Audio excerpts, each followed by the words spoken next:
What's up, Ninja Nerds? In this video today, we're going to be talking about normocytic anemia. Again, this is going to be one of the 3 videos that we'll talk about for anemia, which includes microcytic, this current one, normocytic, and then another one on macrocytic. Again, this is a part of our clinical medicine series. If you guys like these videos, they make sense, they help you, please support us. You can do that a couple different ways. You can hit the like button, comment down in the comment section, or you can subscribe.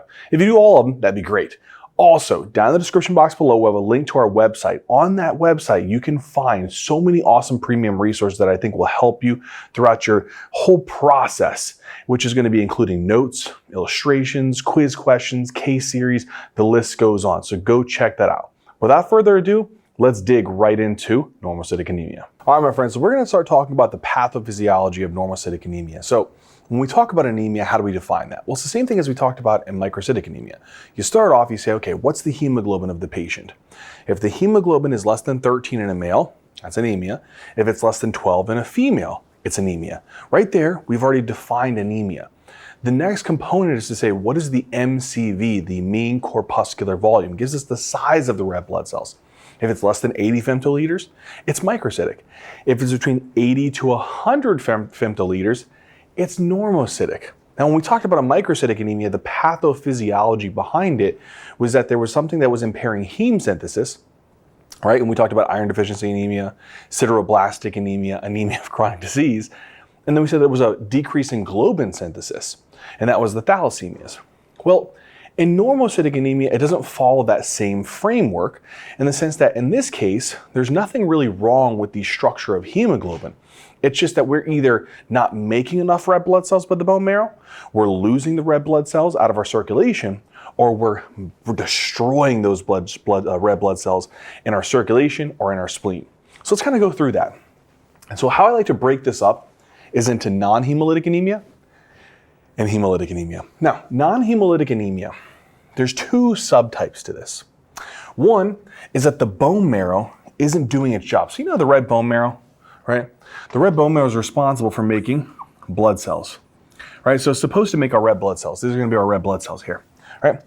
Now, let's say that somebody has some type of issue where they're not actually doing this process. There is a decrease in the erythropoiesis, or even, let's say, all cell lines, hematopoiesis. That is going to be a problem. So it's this issue here that we struggle with.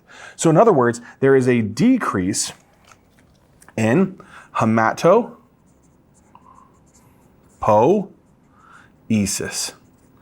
That is really the key here, is that there is a decrease in hematopoiesis. That is the production of blood cells, and that includes red blood cells.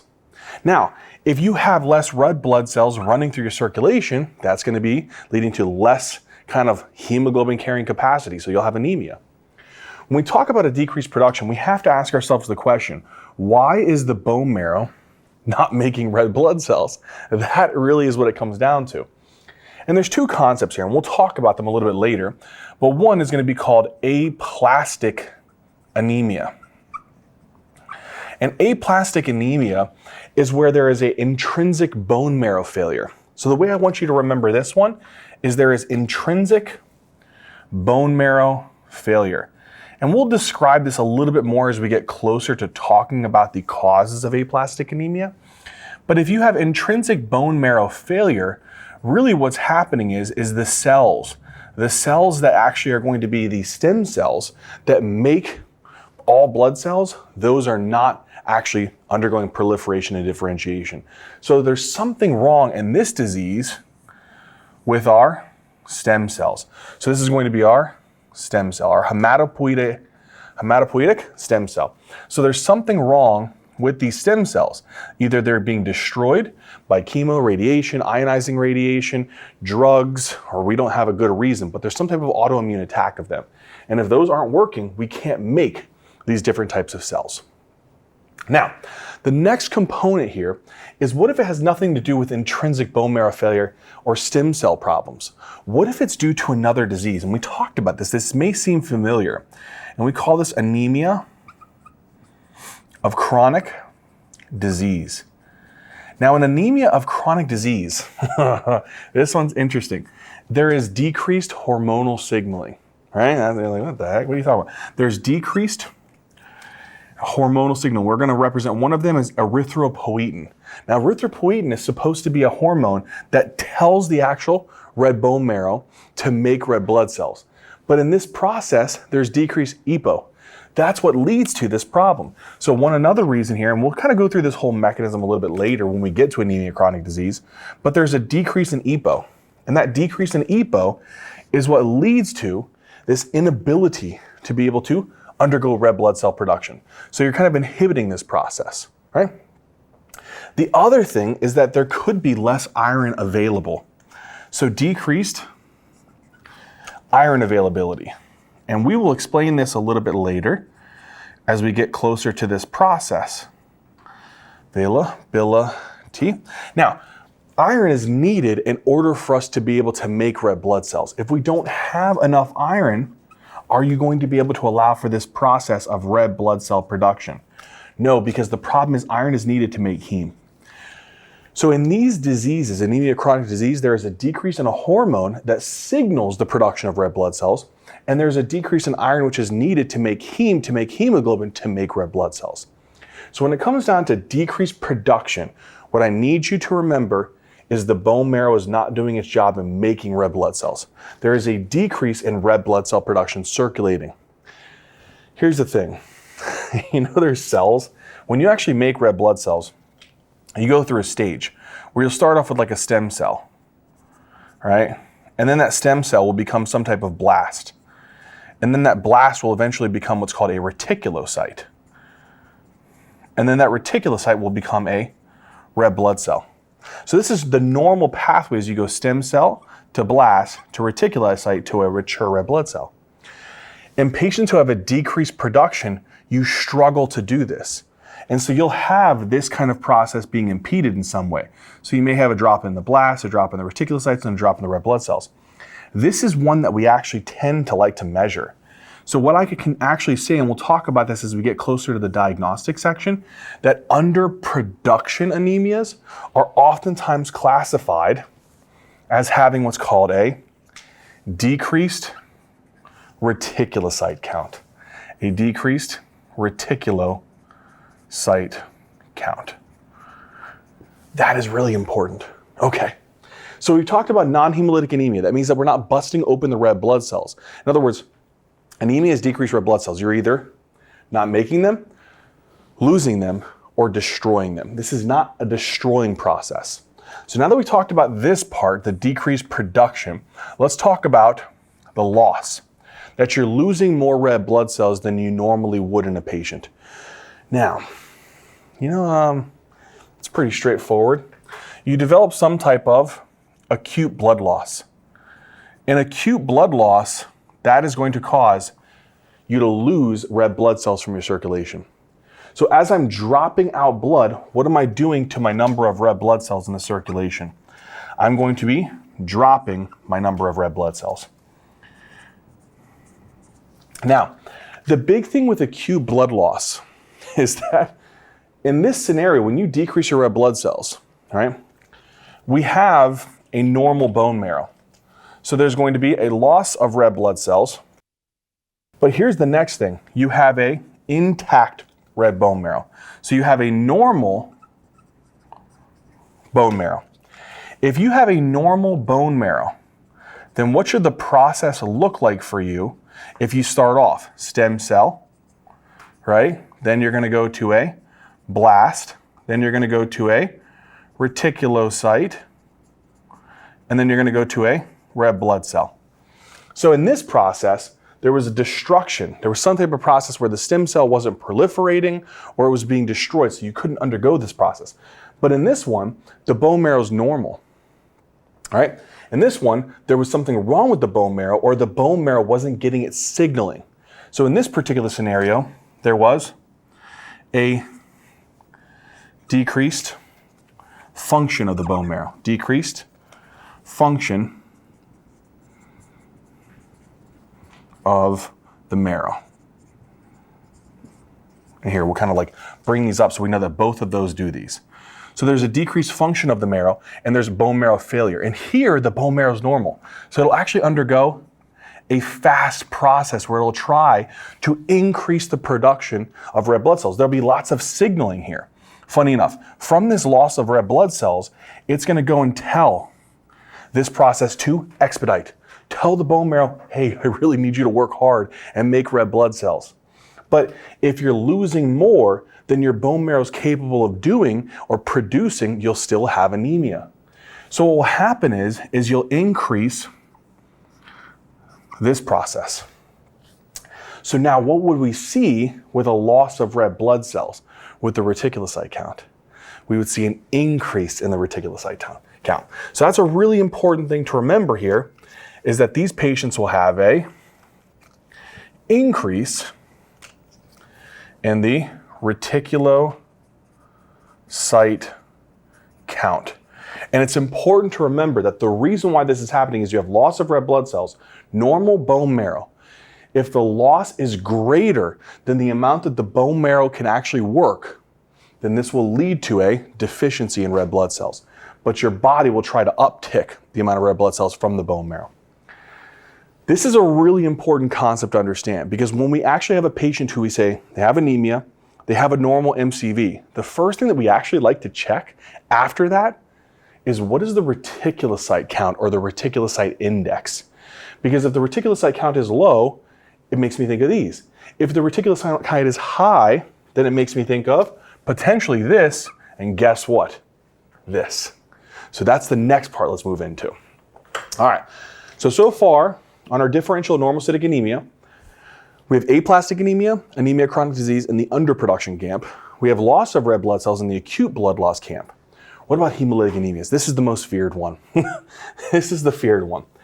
So when we talk about this one, there's intrinsic, the way I like to break this up etiologically, is intrinsic hemolysis and extrinsic hemolysis. All this means is something intrinsic to the red blood cell is causing it to get busted open. So in this scenario, you are hemolyzing these RBCs. And when you hemolyze the RBCs, what happens to the amount of true RBCs that you're going to have in your circulation? You're going to have a decreased number of them. That's what causes the anemia, because you're destroying them, right? That's the key. Now, what we have to understand is, why are these red blood cells getting hemolyzed? We'll go through all of these as we get into the intrinsic hemolysis causes and the extrinsic hemolysis causes. But to give you an easy way to categorize them, let's do that. What if there's something wrong with the actual membrane? So sometimes there's certain membrane proteins that are very, very crucial to the structure of the red blood cell and how immune system actually reacts with the red blood cell. So could there be what's called a membrane defect? So this is the first way that I want you to think about this. Is this a membrane defect? There's two diseases that can cause a membrane defect. One is called spherocytosis, and this is hereditary. So it's hereditary spherocytosis. The other one is called paroxysmal nocturnal hemoglobinuria. I'm not spelling that out. We're going to put P and H. Okay, but we'll talk about it a little bit later. So there's something wrong with the membrane. And if there's something wrong with the membrane, maybe this is the way it changes the way the shape of the red blood cell is, or it changes the way the immune system reacts with the red blood cell. But either way, this red blood cell will get destroyed. So this is what leads to the hemolysis, is because of some type of membrane defect. And that's what causes these decreasing red blood cells in our circulation. Another thing is it could be due to a hemoglobinopathy. So something is intrinsically wrong with the actual structure of the hemoglobin. So if a patient has what's called a hemoglobinopathy, what could this be due to? You know, there's a disease, very, very important one. It's called sickle cell. So this is called sickle cell anemia. And this is actually a very, very important one, because in sickle cell anemia, they have an abnormal hemoglobin structure. And what we'll talk about is the abnormal hemoglobin structure leads to the sickling shape of the red blood cells. And that sickle-shaped red blood cells can get stuck in vasculature. It can get broken up as a result. So we'll talk about that. And the last one is it could be due to some type of enzyme deficiency. It could be due to an enzyme deficiency. These enzyme deficiencies, there is one particular one. There's technically two, but the pyruvate kinase deficiency is relatively rare, so I'm not going to mention that. It's not as likely to be high yield. But the primary one is called a G6PD-H deficiency. And we'll talk about how exactly this true enzyme deficiency causes the actual anemia process. All right. Usually it leads to abnormalities within hemoglobin. So it's either a membrane defect, a hemoglobinopathy problem, or an enzyme deficiency that changes the structure of the red blood cell. Now, the other way is it has nothing to do with the actual membrane, the enzymes, or hemoglobin. It's something extrinsic to the red blood cell that's causing this.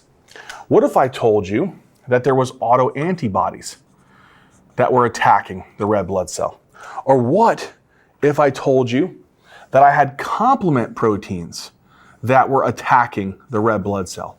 If I told you that, then there's some type of autoimmune process going on. So if I said that there is an autoimmune attack, autoimmune process, then this is going to be a big one that can cause the hemolysis. There's either autoantibodies or there's complement proteins that are usually sticking with the antibodies that are causing destruction of these red blood cells or tagging them so that the spleen can rip them apart. The primary one for this, and this one's actually pretty good for the exam, is called autoimmune hemolytic anemia. And there's two types, a warm and a cold, and we'll talk about those. The next one, this one's a heck of a term. This one's called MAHA, so microangiopathic hemolytic anemias. What this means is that the patient has these things called microthrombi. So this is what these are called. You see these little clots in the vessels? They have microthrombi all throughout their vasculature.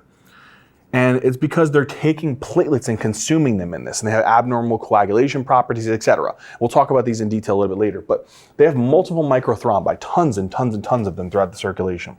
What happens is as red blood cells move across these microthrombi, they get sheared. And that shearing force is what rips these actual red blood cells apart. So there's what's called a shearing. I'm going to bring it right here. There's a shearing of red blood cells by the microthrombi. There's a couple different types of MAHA that we'll talk about. I don't want to go totally insane on these, but there is DIC, which is called disseminated intravascular coagulation, TTP, thrombotic thrombocytopenic purpura, HUS, hemolytic uremic syndrome, and HELP, which is hemolysis, elevated LFTs, and low platelets. We see that in pregnancy. So these are the primary MAHAs that can cause this type of anemia or hemolysis, if you will. All right, the last one I'd say is pretty rare, and I would say this is an infection of the red blood cells. So we would see this as a red blood cell infection. And these red blood cells, whenever they get infected by certain types of parasites, this can cause inclusion bodies that will lead to destruction of the red blood cells as well. Now, these are relatively rare, but I will mention two big ones that you can see potentially in the exam, but we'll talk about them more in infectious disease. This is going to be malaria, and another one called babesiosis, which is a tick-borne illness, right? So this is caused by Plasmodium falciparum, and this is caused by a particular type of tick, right? Now, one of the big things here is that these usually will cause some type of infection of the red blood cell, cause these particular inclusions, which will lead to hemolysis. And so the key thing here is that it'll cause these weird types of inclusion bodies, these weird types of inclusions. And you'll see as we get kind of later in the discussion of the diagnoses, whenever you're trying to diagnose these diseases, you actually need to get blood smears and look for different types of intraerythrocytic parasites or these Maltese crosses, which signifies the actual type of pathogen. So that's a really, really important thing to remember is these particular types of inclusions. So what am I leaving you with then at this point, since we've talked about normocytic anemia being underproduction, a loss of red blood cells, or hemolysis? Well, I told you that with any kind of patient who has a loss of red blood cells, their bone marrow compensates as long as it's normal. And a underproduction, the bone marrow is not working, intrinsic problem, or it's not getting the signals. In this situation, guess what? In both of these, the bone marrow's working. So in all hemolytic anemias, you're going to have a normal, and hopefully all cases here, obviously things can get complicated, but let's assume a relatively normal bone marrow. If you have a normal bone marrow, that means that your stem cells are working.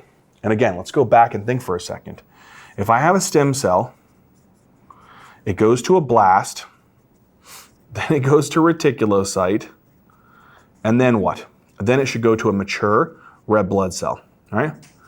We know that this process is kind of a straightforward occurrence. If you have an underproduction like we talked about there, this process will be impeded. But if you have low red blood cells, this will trigger whole types of hormonal mechanisms and things that will tell the bone marrow, hey, you need to make more red blood cells for me. And so that's what we talked about there. It will stimulate this process, and this will become hyperactive because you're trying to make more red blood cells because you're breaking them apart, all right? So this process will be stimulated, and you'll try to make more blasts, more reticulocytes, and more red blood cells. Again, what did I tell you would happen with the reticulocyte count? It should go up. So because they have a normal bone marrow, you have to remember that with hemolytic anemias, what will happen to the reticulocyte count? It should go up. Here, we'll actually erase this part so we can make some more room to write it. But again, when I talk about checking a reticulocyte count, we know that if a reticulocyte count is low, we're talking underproduction count. So if I say the reticulocyte count is low, it's underproduction. If the reticulocyte count is high, it's going to be loss or hemolysis. That's the big thing. Now, some of you might be like, well, Zach, how are these? I thought we learned in school that hemolysis can occur in the vasculature and it can occur in the spleen. Wouldn't that also tell me if there's hemolysis? You're exactly right. Problem is that most of these different types of hemolytic anemias can occur in both forms, but it is worth discussing that. So let's now talk about the difference between intravascular and extravascular hemolysis and how that portends what type of hemolysis is going on, or if hemolysis is going on in general. So we'll talk about that now. Now we have to talk about this concept because it is important. I think that this is one of those things where it's like, when we talk about hemolysis, you can check labs, and we'll talk about what they are, but I'm just going to mention, you'll check things like LDH and haptoglobin and bilirubin, and you'll look at the urine for hemoglobin in the urine, and you'll try to palpate the spleen. So the key thing here to remember is that you could have a patient who, example, has G6PD-H deficiency, and with that, they can have both types of hemolysis, and so they may have an intermingling of findings.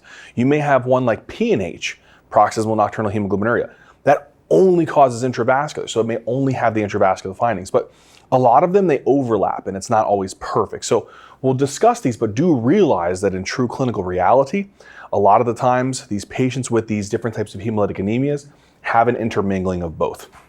All right, intravascular hemolysis, it's as easy as the term comes. It's hemolysis in the vasculature. So pretty straightforward here, right? Here's the key thing. When you take and hemolyze the red blood cells in the vasculature, what's the primary component of red blood cells? 96, 97% of it is hemoglobin. There's another thing though. You know, our red blood cells, they don't have a nucleus, right? And they have to do a lot of anaerobic types of processes as well. And so because of that, because they don't have a nucleus and they don't really have mitochondria, they don't do a lot of the aerobic cellular respiration. So because of that, they have to do a lot of anaerobic glycolysis. Where there's one enzyme that's heavily involved, and it's released whenever there's lots of lysis. And so this is called LDH, lactate dehydrogenase. So this is an enzyme that's very rich inside of our red blood cells. So this is an enzyme in the RBCs. So it's in pretty large quantities. And so this will be released whenever there is intravascular hemolysis. The other component though is hemoglobin. That is going to be the big one. Now hemoglobin, when it's circulating free, and I'm going to use that, I'm going to put that in parentheses because I think that's really, really important. Hemoglobin in the free form is not a good thing. We don't like to have hemoglobin roaming around free. The reason why is If this gets into tissue cells like the kidneys, it can actually cause acute tubular necrosis, it can cause lots of free radical reactions, it can scavenge nitric oxide, and it can cause thrombi, so lots of nasty things with this guy. So one of the things that we don't like to have is having just hemoglobin freely circulating around. So there's another protein. Let me represent it here with let's use this blue color here. Let's say I have this protein here called haptoglobin, and I'll represent it here with this kind of like bluish color. Haptoglobin will then bind with the hemoglobin, that free hemoglobin. This is a protein made by the liver, right? So the liver makes this protein. Now haptoglobin will bind with hemoglobin, and I'll just represent hemoglobin for now as like this black circle. Now, what will happen is haptoglobin will bind with the hemoglobin, and you'll get this complex, if you will. So we'll represent with like a black circle, and then we'll use two blue circles to show this haptoglobin hemoglobin complex. So this is a haptoglobin hemoglobin complex. And the whole point of this is to make sure that hemoglobin isn't just roaming around freely, right? So that's the point of this. Now, the problem is that if you have lots and lots of hemoglobin that are being spewed out of the red blood cells, the haptoglobin will have to bind with the hemoglobin to make more of this complex. But what will happen to the free levels of haptoglobin? Let's actually use that. The free levels of this guy. It'll drop because you're consuming him to make this complex. And so what will happen is we'll see patients will have these low haptoglobin levels. Haptoglobin levels. And this is the free form. So whenever a patient has intravascular hemolysis, they tend to have a high LDH and they tend to have a low free hemoglobin. The hemoglobin, again, I told you, it's a problem. We don't want this puppy just roaming around. But sometimes if you have a pretty good amount of it, it will. And so let's just represent this free hemoglobin roaming around. And what it's going to do is it's going to go and get filtered across the glomerulus. As it gets filtered across the glomerulus, this can then go and dump into the urine. So some of this hemoglobin can then run its way downwards and get lost into the urine. And what is this called? Hemoglobinuria. So they can exhibit what's called hemoglobinuria. And that's going to give a kind of a darkish appearance. It's almost going to look like a bloody appearance whenever the patient urinates. So the hemoglobinuria will give them that dark urine appearance. All right? And funny enough, it can actually give a false positive on the urine dipstick because it'll detect heme, but there will be no red blood cells. The other thing is that some of this hemoglobin can actually get taken up into our tubular cells. And what happens is that hemoglobin, right, will release different types of molecule like iron. And what will happen is eventually iron will bind with what's called apoferritin, make ferritin. Ferritin will then bind with a bunch of ferritins and eventually make hemosiderin. And so again, I can kind of give you an idea here that in this process you're taking, iron will be released from the heme in the hemoglobin. It'll help you to make the apoferritin with the ferritin. Ferritin will then bind with a bunch of them and make a molecule called hemosiderin. So this is going to be the process that occurs in high amounts inside of this cell. So inside of this cell here, you're going to see this type of process, all right? And here's the issue. The issue that exists here is that because you're releasing lots of iron, you're going to make lots of ferritin, you're going to make lots of hemosiderin. Hemosiderin can cause toxicity to these cells. And these cells will then start to die. But then they'll dump out that hemosiderin into the urine. And I'm just going to represent that in this maroon color. So let's say that I represent the hemosiderin as this maroon color. It will then dump out as these cells start to die. I'll kind of represent that as these cells kind of like dying and chipping off and sloughing off. This can then go and dump right into the urine. And then what else can you have in your urine, my friends? Hemosiderin. So there's going to be two components in their urine. One is hemoglobin, and the other one is called hemosiderin urea.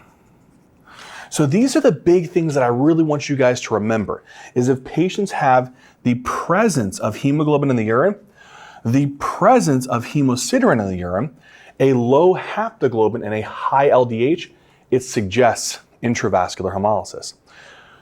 Multiple types of hemolytic anemias exhibit intravascular hemolysis. To give you, out of all of the ones that I mentioned, there really is only 2 that only exhibit intravascular hemolysis only. I'll mention those. So the only, I'm gonna put this as IH just to make my life a little easier. Only intravascular hemolysis, there will be 2. This is going to be PNH, which is called paroxysmal nocturnal hemoglobinuria, and the other one is called MAHA, microangiopathic hemolytic anemia. These are the only 2 that exhibit intravascular hemolysis, okay? All the rest of them can exhibit a mixture or only extravascular hemolysis. We'll talk about that, I promise, as we go through. We'll recap it so that you can remember it. But for the most part, if a patient you see elevated LDH, a low haptoglobin, hemoglobin in the urine, hemosiderin in the urine, they probably have more intravascular hemolysis that's going on than they do extravascular. Let's now kind of pardon our way into extravascular hemolysis. So in this particular scenario, it's not occurring in the vasculature. In this one, you're having hemolysis occurring in the spleen, and what's called splenic macrophages. So that's the real big difference here. So let's say here, I have a red blood cell, right? It's deformed. Maybe it's a weird shape, or maybe it has antibodies or complement proteins that are tagging it for whatever reason, but it's running through the spleen. And when it gets to the spleen, it encounters our good friend here, which I'll represent just one of them. It's gonna say, oh baby, I see me a jacked up red blood cell I'm going to hang out with. And that's the key thing here. So what it's going to do is let's take and zoom in here. This guy's going to go ahead and phagocytose this red blood cell. Because what happens is the red blood cell gets stuck in some of the splenic vessels. Splenic vessels are like really leaky. And so when these red blood cells kind of come through, they can get stuck. And they're just kind of hanging around. That macrophage will come in, engulf it. When it does that, it will then break down the red blood cell. What's the primary component of the red blood cell? Hemoglobin. When hemoglobin, which we'll represent as HGB, gets broken down, it gets broken down into globin, which will then get further broken down into amino acids, and it also gets broken down into heme. And heme gets broken down eventually into what's called bilirubin. And bilirubin gets spilled into the bloodstream. So again, what's happening in this particular process is you're taking and breaking down hemoglobin into heme and into globin. Globin gets broken down to amino acids. Heme gets broken down into bilirubin. But this is a special type of bilirubin that's really important to remember. This has got 2 nomenclatures, let's say. This bilirubin that kind of moves through here, and it actually tends to bind to a protein made by our liver, and this is called albumin. This is called unconjugated bilirubin. Another term for him is called indirect bilirubin. So let's write those 2 down. This type of bilirubin here has 2 names. It's the exact same thing. But if you're breaking down, if this process is occurring very rapidly, because you're chewing these red blood cells up because they're abnormal or they're tagged, all this is occurring is you're really generating a lot of heme, a lot of globin, a lot of amino acids, and a lot of bilirubin. These 2 different types of bilirubin that I want you to remember that has the same nomenclature is unconjugated or indirect. This is the type that just got broken down by the macrophage.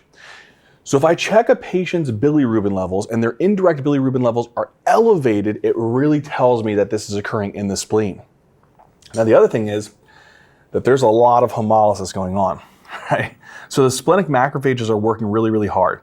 And so what's going to happen is you're going to sequester a lot of red blood cells. If you sequester a lot of red blood cells in the spleen, what do you think is going to happen to it? That thing going to be big. And so what will happen is these patients start to experience what's called splenomegaly. Now, splenomegaly may be picked up on imaging, it may be picked up on palpation, but the presence of an enlarged spleen really suggests the presence of significant extravascular hemolysis. So here's what I want you to remember. If a patient comes in and has primarily just splenomegaly and a large indirect bilirubin, what would you suspect? Extravascular. If they come in and they have a really increased LDH, drop in the haptoglobin, and a presence of hemoglobinuria and hemosideриnuria, you suspect intravascular hemolysis. If you see an intermingling of the two, you probably suspect it could be a little bit of both. One other big feature here is this type of bilirubin.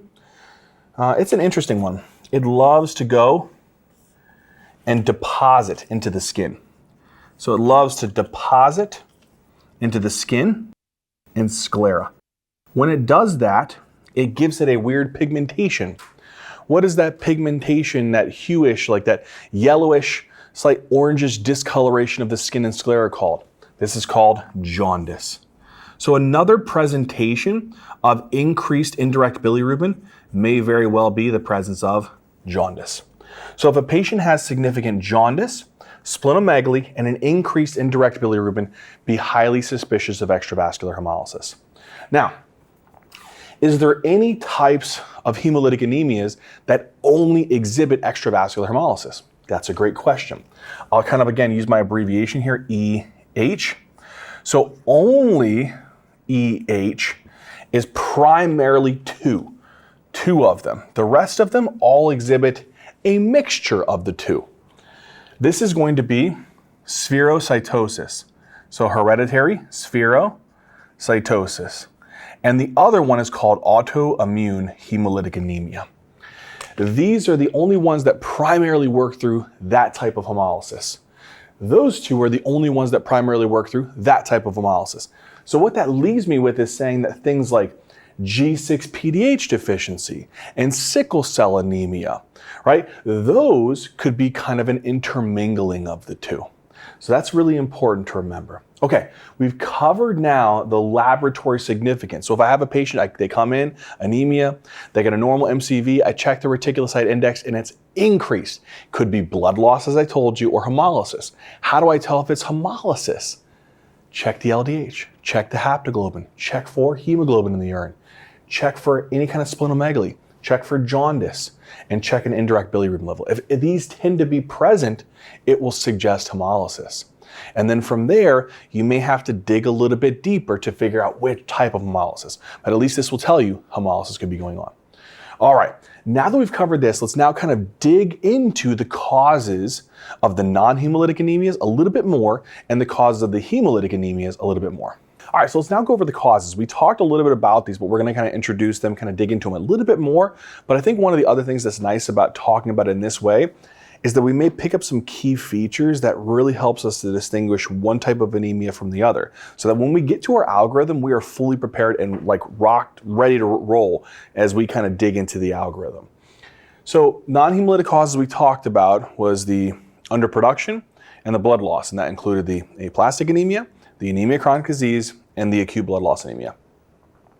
With aplastic anemia, again, we said that the problem here is that the ability to make red blood cells is being impaired, right?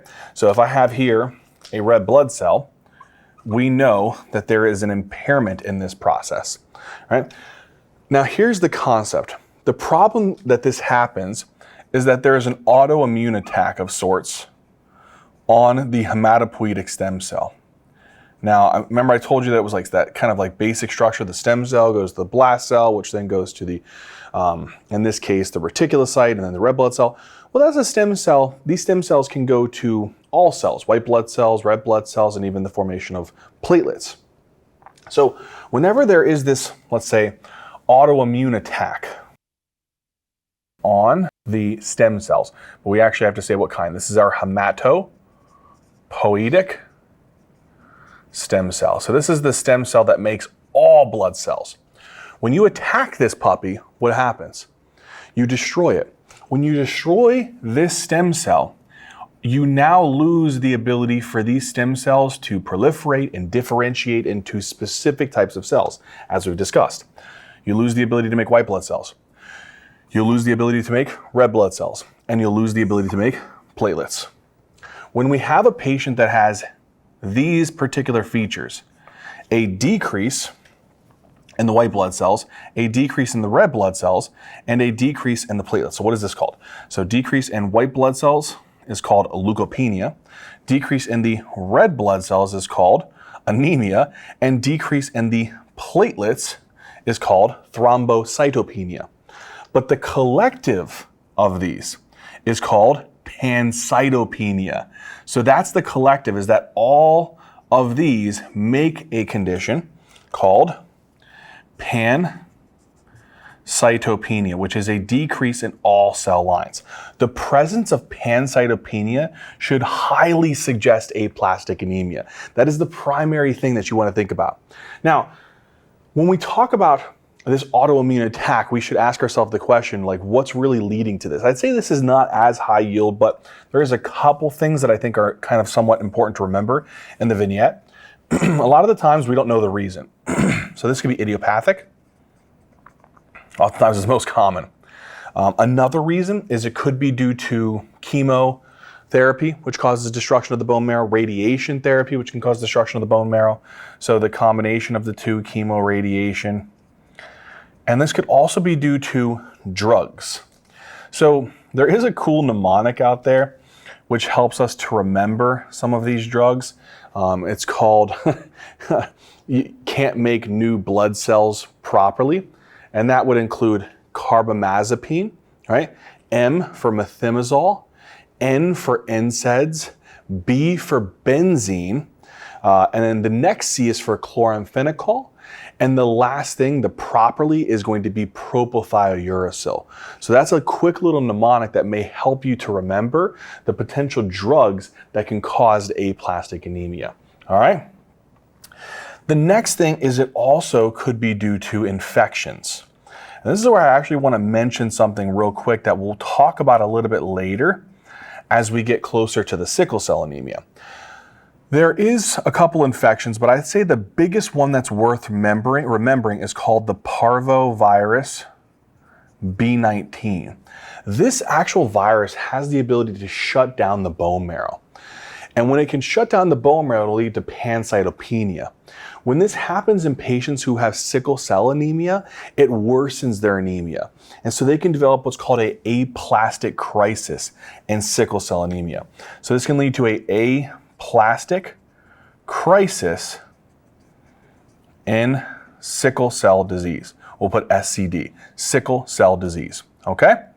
So this is really, really important to remember, because the reason why is patients who have sickle cell anemia, they already have anemia. If you shut down their bone marrow, you worsen their anemia, and then you increase the risk for leukopenia and thrombocytopenia. Now, lastly, I don't even really think it's worth mentioning it. Maybe important for some of the MCQs for your step 1, but this could be genetic. There is a condition called Fanconi's anemia, which puts these patients a little bit higher risk for aplastic anemia. Last thing I want to remember is, what are the complications of aplastic anemia? It's because you have pancytopenia. So if you have a drop in white blood cells, what are these things supposed to do? Fight off pathogens. So you have a high risk of infections. What else? The red blood cells are going to be down. We talked about this in the other video when we talked about microcytic anemia. What are the primary classic findings? Do you guys remember? Fatigue, pallor, right? Maybe they have dyspnea, angina, right? Potentially, especially if they have coronary artery disease, they can have hyperdynamic states, right? The big thing here is that fatigue tends to be one of the most common features. And so fatigue is going to be a really, really bad one, right? Fatigue, pallor, all right? And what about platelets? Bleeding.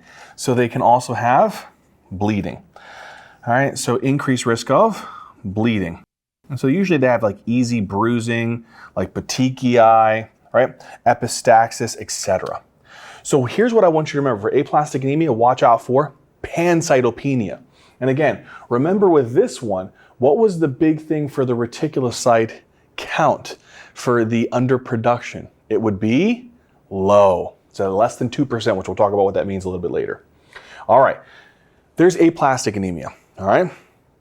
Anemia, normal MCV, check the reticulocyte count, low. Reticulocyte counts low, check for pancytopenia. If there's pancytopenia, have a high suspicion of aplastic anemia. The only way that you can truly confirm this, though, is you actually have to take a piece of the bone marrow and look for evidence of a hypocellular bone marrow, because this thing is not proliferating, because this process is being impeded. Okay, we go to the next one. Anemia of chronic disease. Now, with anemia of chronic disease, this may actually sound familiar, because in anemia of chronic disease, there was the two ways that I tried to explain this, that you have an early version and a late version. The early version is the one where most patients have a normal MCV, and then the late version is when the patients have a, what? Low MCV. So most patients with anemia of chronic disease will exhibit normocytic anemia in the early stages. And then over time, the MCV will drop as they get kind of worsening disease. The question that you have to ask yourself is, okay, I know that the bone marrow is struggling to be able to produce red blood cells, right? So this process is struggling. But it's not because of a stem cell that's being impeded. It's because the signals, as I told you, EPO, and less iron availability, that it can't make the red blood cells. Let's dig into that a little bit. Let's say that I have a patient who has RA, right, or SLE, or they have some type of malignancy. In these particular scenarios, what can happen is these tend to lead to an increase in what's called cytokines. Like, they cause inflammation, right? So they cause an increase in inflammation. The inflammation that occurs causes cytokines to be released in high amounts. And these cytokines tend to be what's called interleukin 1, interleukin 6, tumor necrotic factor alpha. And you know what these guys do? They love to tell the liver, hey, some things are going on, buddy. So all of these cytokines are usually released in this chronic inflammatory states, right? So what we know is that RA, SLE, malignancies, they tend to really uptick inflammatory responses. When that occurs, these cytokines then tell the liver, hey, buddy, lots of inflammation going on. Can you kind of sound the alarm? And that's what the liver does. It sounds the alarm. Because you know, when there's lots of inflammation, one of the most common things is our body thinks that we're having like an infection. There's bacteria all around. You know, bacteria love iron, right? They love it. And so we like to actually make sure that they don't have enough iron, because they need iron in order for them to kind of divide. So the liver's smart, man. It's a really smart organ, and it says, okay, hold my beer. I'm going to go ahead and pump out a hormone, or I'm not a hormone, a molecule, a signaling molecule called hepcidin. And hepcidin is a signaling molecule for a channel called ferroportin. And what happens is hepcidin basically goes and shuts down the ferroportin channel. So imagine there's a ferroportin channel on the macrophage. We're going to shut that puppy down. There's a ferroportin channel that's present on the GIT. We're going to shut that down. Why is that important? Well, the reason why is that macrophages love to actually, they break down red blood cells so they can spew out iron when we need it. If this isn't inhibited, can I spew iron out into the circulation? No.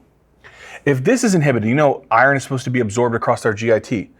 If this channel is being inhibited, can I bring iron across the GIT? No. So what happens to the iron that's actually getting absorbed or released from macrophages? It's decreased. And if you have decreased iron getting into the bloodstream, where's that iron supposed to go?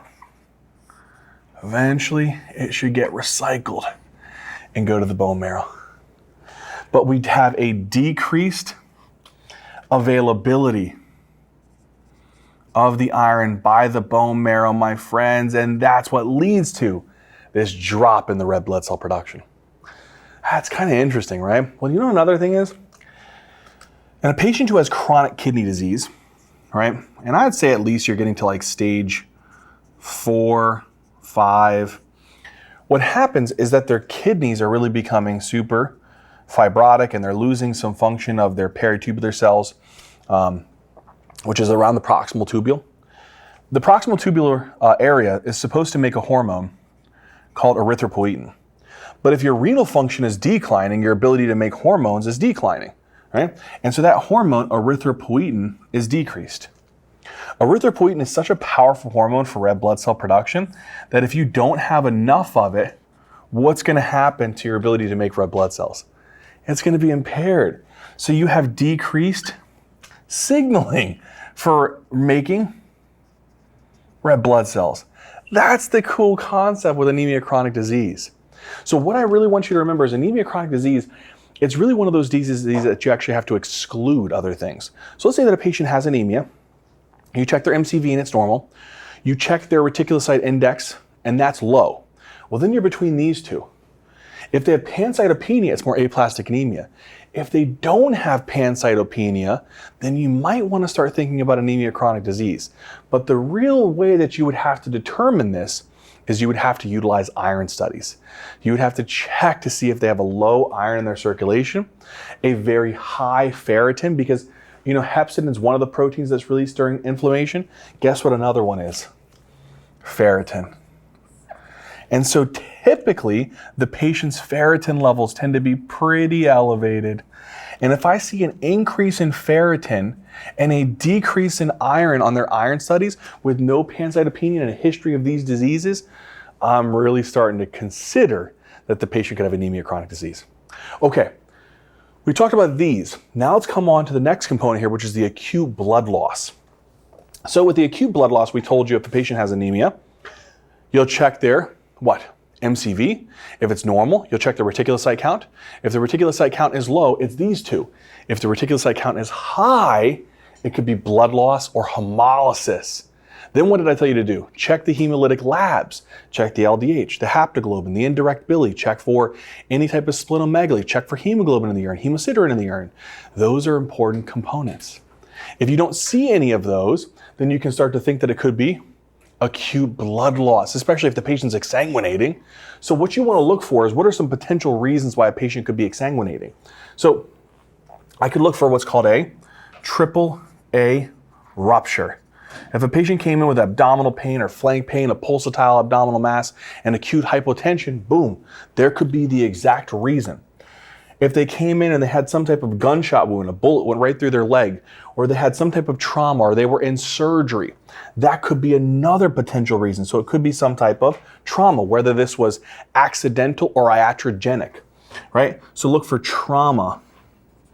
And you're kind of looking for these patients to actually have visible or internal evidence of bleeding. The next one is look for GI bleeds. GI bleeds tends to be a very, very common cause of patients having acute blood loss anemia. So look for things like, have they exhibited any types of hematemesis? Look for any evidence of melena or bright red blood per rectum. These are important things to consider as well, because this could tell you that the patient could be exhibiting a upper GI bleed or a lower GI bleed that could be causing this. So if a patient has a AAA rupture, you're looking for evidence of that. A patient who has maybe a history of smoking and hypertension, they had an abdominal ultrasound that showed it was 5 centimeters at one point. They just got shot in the leg, they got hit in the leg, they just had surgery, and they had an intraoperative complication during surgery where they hit an artery. They have hematemesis because they have cirrhosis. They have melena because they have a peptic ulcer that's bleeding. Or they have bright red blood per rectum because they're having significant bleeding from a diverticula that's bleeding pretty heavily. These are really important things to consider as potential causes, because again, this could be something that we would see as a result of a GI bleed. All right? And then the next one is some type of really heavy Menzi bleeding. But when we talk about heavy Menzies, like menorrhagia, that's going to be more cause of iron deficiency anemia, because that occurs not as prolonged and not as acutely.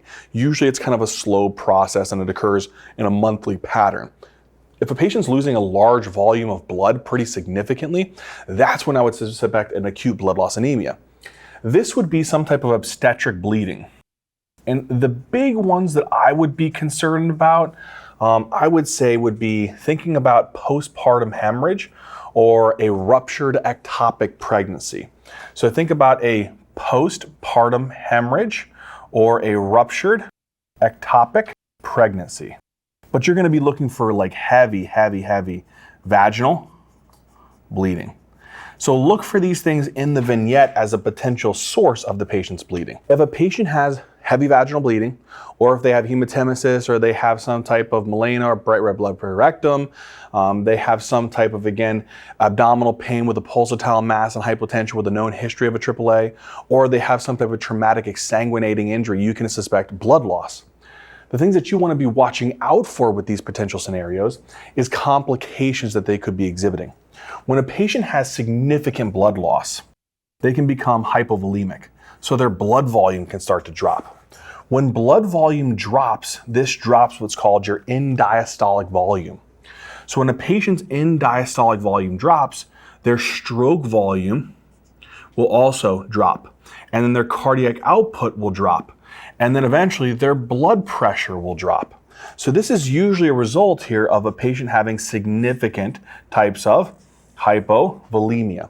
Is whenever there is significant blood loss from the body, this drops the blood volume, drops the filling of their ventricles, drops the expulsion of blood out of their ventricles, drops the amount of blood that they can put out of their heart in 1 minute, and then drops the amount of blood that's circulating through the vessels. So now what happens is, instead of you filling up this ventricle to here, right, so let's say that here is what you normally would want to get to, it's now going to go to here. And that's the difference here, is that we kind of drop this volume down significantly, so we have less volume to pump out of the heart. If we have less volume to pump out of the heart, that's the concept here. If I have less blood circulating through my vessels, what's going to happen? The perfusion to my organs are going to be affected. And that's when patients start to experience organ failure. So whenever a patient has a low blood pressure, and I think this is one of the key things here is low blood pressure, this can start leading to malperfusion of organs. That's when I get a little bit nervous. So let's say that I'm struggling to perfuse organs in this potential scenario. What could that look like? It could look a couple different ways, right? If I struggle to perfuse my kidneys in this potential scenario, then I'm not going to be giving enough blood flow to my kidneys. If I don't give enough blood flow to the kidneys and they're not going to be able to filter things across the glomerulus, what happens to my ability to clear creatinine and make urine? It becomes impaired. And so these patients can start to experience acute kidney injury. So that's one thing to watch out for, right? So a drop in their urine output, an increase in their creatinine. The other thing is that I may struggle in this scenario to perfuse my brain. When you perfuse the brain and you don't get enough blood flow to the brain, what can happen to their overall mental status? It can become impaired and they can develop like an altered mental status. What's one more thing though, that when a patient is really not perfusing their tissues struggle to be able to utilize oxygen to make ATP. What's the big molecule that when we're looking for poor perfusion to tissues? It's called lactate. And their lactate levels will tend to go on the rise. So this is what I want you guys to be aware of. If a patient has like a significant exsanguination or blood loss, you'll have evidence of blood loss in combination with usually some degree of hemodynamic instability. What's another thing that happens when your blood pressure drops? What happens to your heart rate? It goes up. So they may have a compensatory tachycardia and they may have organ malperfusion. And this is just a couple of organs as an example. This can occur to so many different organs. This is just to name a few. The other thing is look at their skin. If a patient's blood pressure is low, what's the one way that they try to compensate? They squeeze the vessels going to their skin. And so they'll have cool, clammy skin. They have poor capillary refill. That may suggest a shock state. So now that we've talked about these, my friends, we've gotten down non-hemolytic anemia. Now we got to go to the monsters, which is hemolytic anemia. All right, so let's talk about the causes of hemolytic anemia. So again, we've said that if we have a suspicion that it's hemolytic anemia, we would check the retic index, it'll be elevated. We said that we would then check the hemolytic labs. We may check an LDH, haptoglobin, the indirect bilirubin, hemosiderin in the urine, hemoglobin in the urine.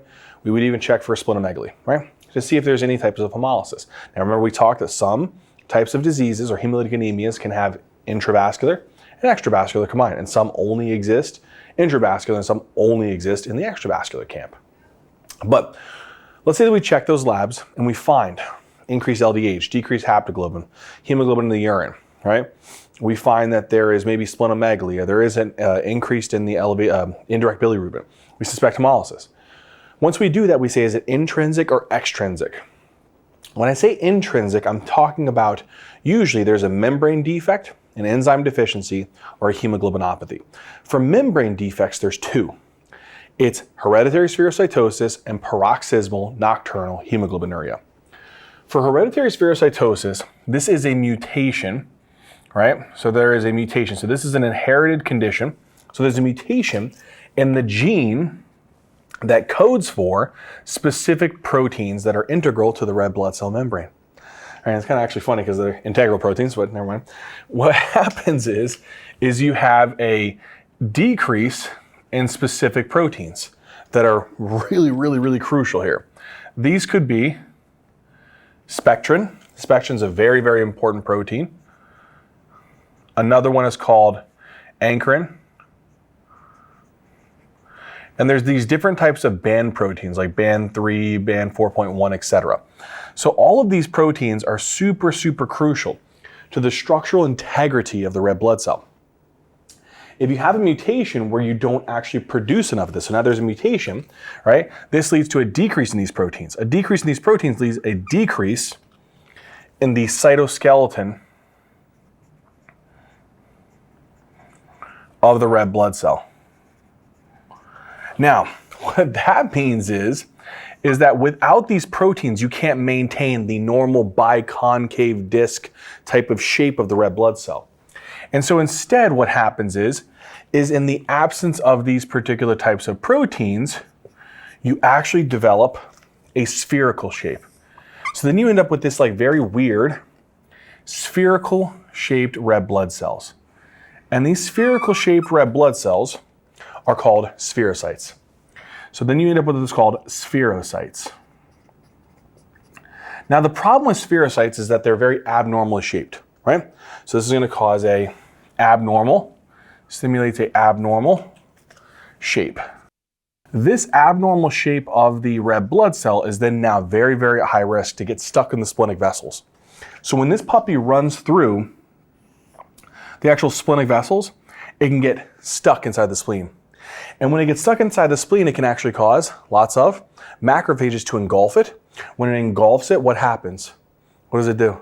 It breaks down the actual red blood cell. When it breaks down the red blood cell, what does it give way to? An increase in the bilirubin, which can lead to jaundice. What else happens? The spleen can get enlarged as it starts to sequester. So what type of hemolysis would this primarily start to exhibit? This will cause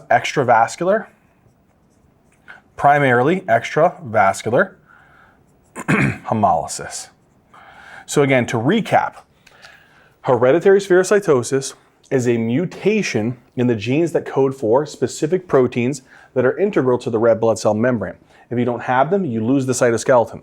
If you lose the cytoskeleton, they become an abnormal shape.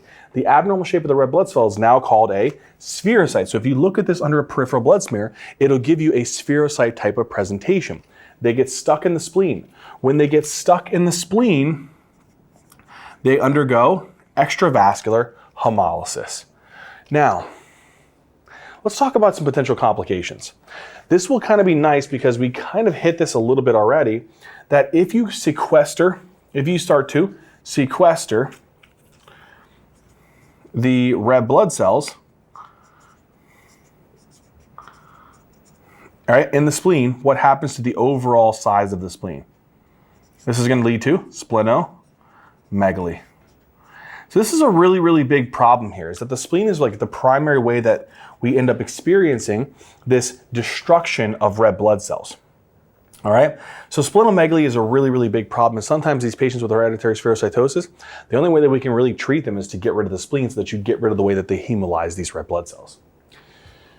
The other problem here is that because in the spleen, if we look here, you have these things called splenic macrophages. So if you look at these splenic macrophages, these puppies are breaking down the red blood cell. And again, if you guys remember, we break down hemoglobin into globin, and we break it down into heme. And then heme is broken down into what? Iron, and eventually gets broken down into bilirubin after it gets broken down, right? And then this will eventually become amino acids. So what we know is that the breakdown process, we go hemoglobin gets broken down into heme and into globin. Globin gets broken down into amino acids. Heme gets broken down into iron and into the pigment bilirubin. And that bilirubin gets what? Put into the bloodstream. So whenever this thing is breaking these red blood cells down, it's really releasing a lot of indirect bilirubin or unconjugated bilirubin. That bilirubin then does what? Can cause jaundice, right? Because it can go and deposit into the skin and in the sclera. The other thing is that if you have lots of bilirubin, it then gets taken up by the liver. When it gets taken up by the liver, this bilirubin gets taken up, and eventually you're going to use that bilirubin to make bile. So as you have a lot of bilirubin, we know that bile is pretty much just like bilirubin plus a lot of different types of bile acids and cholesterol, etc. Well, if you have tons and tons of bilirubin inside of the liver cells, what they'll do is they'll put that into the bile. And when you put that into the bile, you increase the risk of precipitation of the stones, and you can lead to these things called black pigmented stones. Black pigmented stones. Whenever you get these black pigmented stones, guess where they can get stuck? They can get stuck in the cystic duct, right? They can get stuck potentially within the common bile duct, or you could just get these stones that can really get pretty heavy inside of the gallbladder. The problem with this is that with gallstones comes risk of complications such as cholecystitis or choledocholithiasis. And then worst case scenario, that choledocholithiasis can actually lead to an infection, which is called cholangitis. So these patients are at super high risk of gallstones, which is due to these black pigmented stones because of having lots of bilirubin in those stones. So when you have a patient with hereditary spherocytosis, the big thing I want you to remember is these patients have an inherited disorder, a mutation in a gene that codes for red blood cell membrane proteins, ankyrin, spectrin, band proteins. All of these control the way the red blood cell stretches and bends and squeezes through small capillaries. Without those, they lose the shape. If they lose the shape, they become spherical. They get stuck in the spleen. If they get stuck in the spleen, that's called extravascular hemolysis. Spleen gets bigger. They break down the red blood cells. They get lots of bilirubin in the blood that causes jaundice, but also the bilirubin can go to the liver and get put into the bile. Too much bilirubin in the bile can increase the risk of gallstones.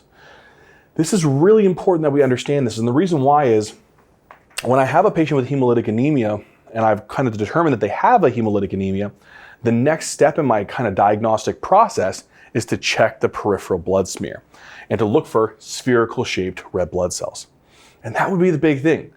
We'll talk about some of the diagnostic tools that we use afterwards, but if I have a patient with an enlarged spleen, they have a high risk or frequent cholelithiasis, and they also have this kind of like potential concern for extravascular hemolysis, I really want to think about hereditary spherocytosis. Okay, we move on to the next one here. This is called paroxysmal nocturnal hemoglobinuria, also known as PNH. This is another membrane defect. Now this one's interesting because the term is paroxysmal. It means it only happens sometimes. It's kind of periodic, if you will. This is usually due to a mutation, all right? So it's a mutation, and the exams, they sometimes, especially for your step 1, they like to test you on these specific genes. It's called the PIG-A gene. So there's a mutation in the PIG-A gene. When this mutation is present, right, it leads to not coding for a specific type of molecule. This molecule is called the GPI anchor. All right, so it's a glycophosphatidylinositol, and it's a specific type of anchor. All right, and what it does is, this is very integral to the red blood cell membrane as well. When you have this protein, what it does is it loves to come here, and it's supposed to incorporate into the red blood cell membrane. And then what happens is once this gets into the membrane, it then binds another protein here, which is supposed to give it a very, very important function. This is called CD55, and CD59. These are cluster differentiation proteins. So here you're going to have the GPI right here, and here you're going to have CD55 and CD59 in that blue color. All right? If you have a mutation in the PIGA gene, you don't have this GPI anchor. If you don't have the GPI anchor, you don't have the CD55 and the CD59 proteins. Why is that important? CD55 and CD59 are supposed to inhibit these complement proteins. All right, these are called your complement proteins. Complement proteins, especially C3 proteins, love to bind to red blood cells and kind of tag them for destruction. What happens is if you have CD55 and CD59, they're supposed to inhibit these complement proteins, right?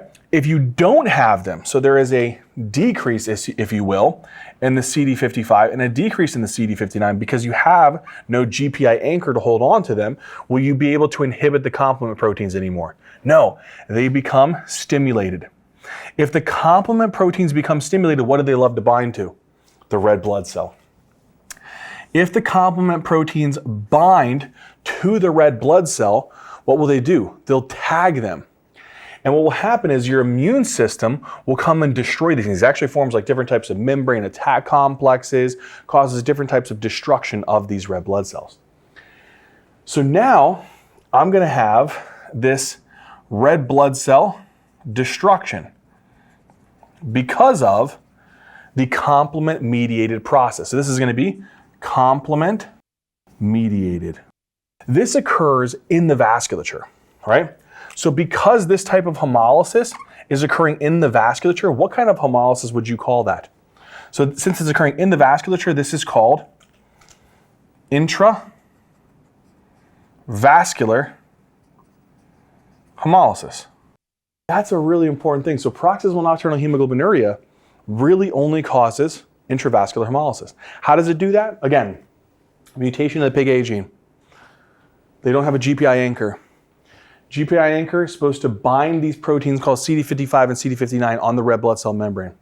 If I don't have the anchor, I won't be able to hold on to these proteins. If these proteins aren't present, can they inhibit the complement proteins from binding to red blood cells and causing destruction? No. Complement proteins will be activated, they'll bind to the red blood cell. When they bind to the red blood cell, what happens? It leads to hemolysis in the vasculature, and that's called intravascular hemolysis. So when I talk about these particular things, what are the ways that these patients will kind of present? What are some complications that we should be aware of? Well, one thing is I notice no specific type of change in the structure of the red blood cell, if you will, right? It's really just there's an absence of those proteins. We'll talk later, there's a test where we test the flow cytometry and we look for the presence of these proteins in normal cells versus in PNH cells. And we'll talk about how that will actually be decreased. But for now, when we have hemolysis of the red blood cell, so hemolysis of the red blood cell, and again, what kind is this? This is intravascular. We know that it's going to spew out things like LDH, right? So we know that's going to be elevated, right? We know it's going to spew out things like hemoglobin.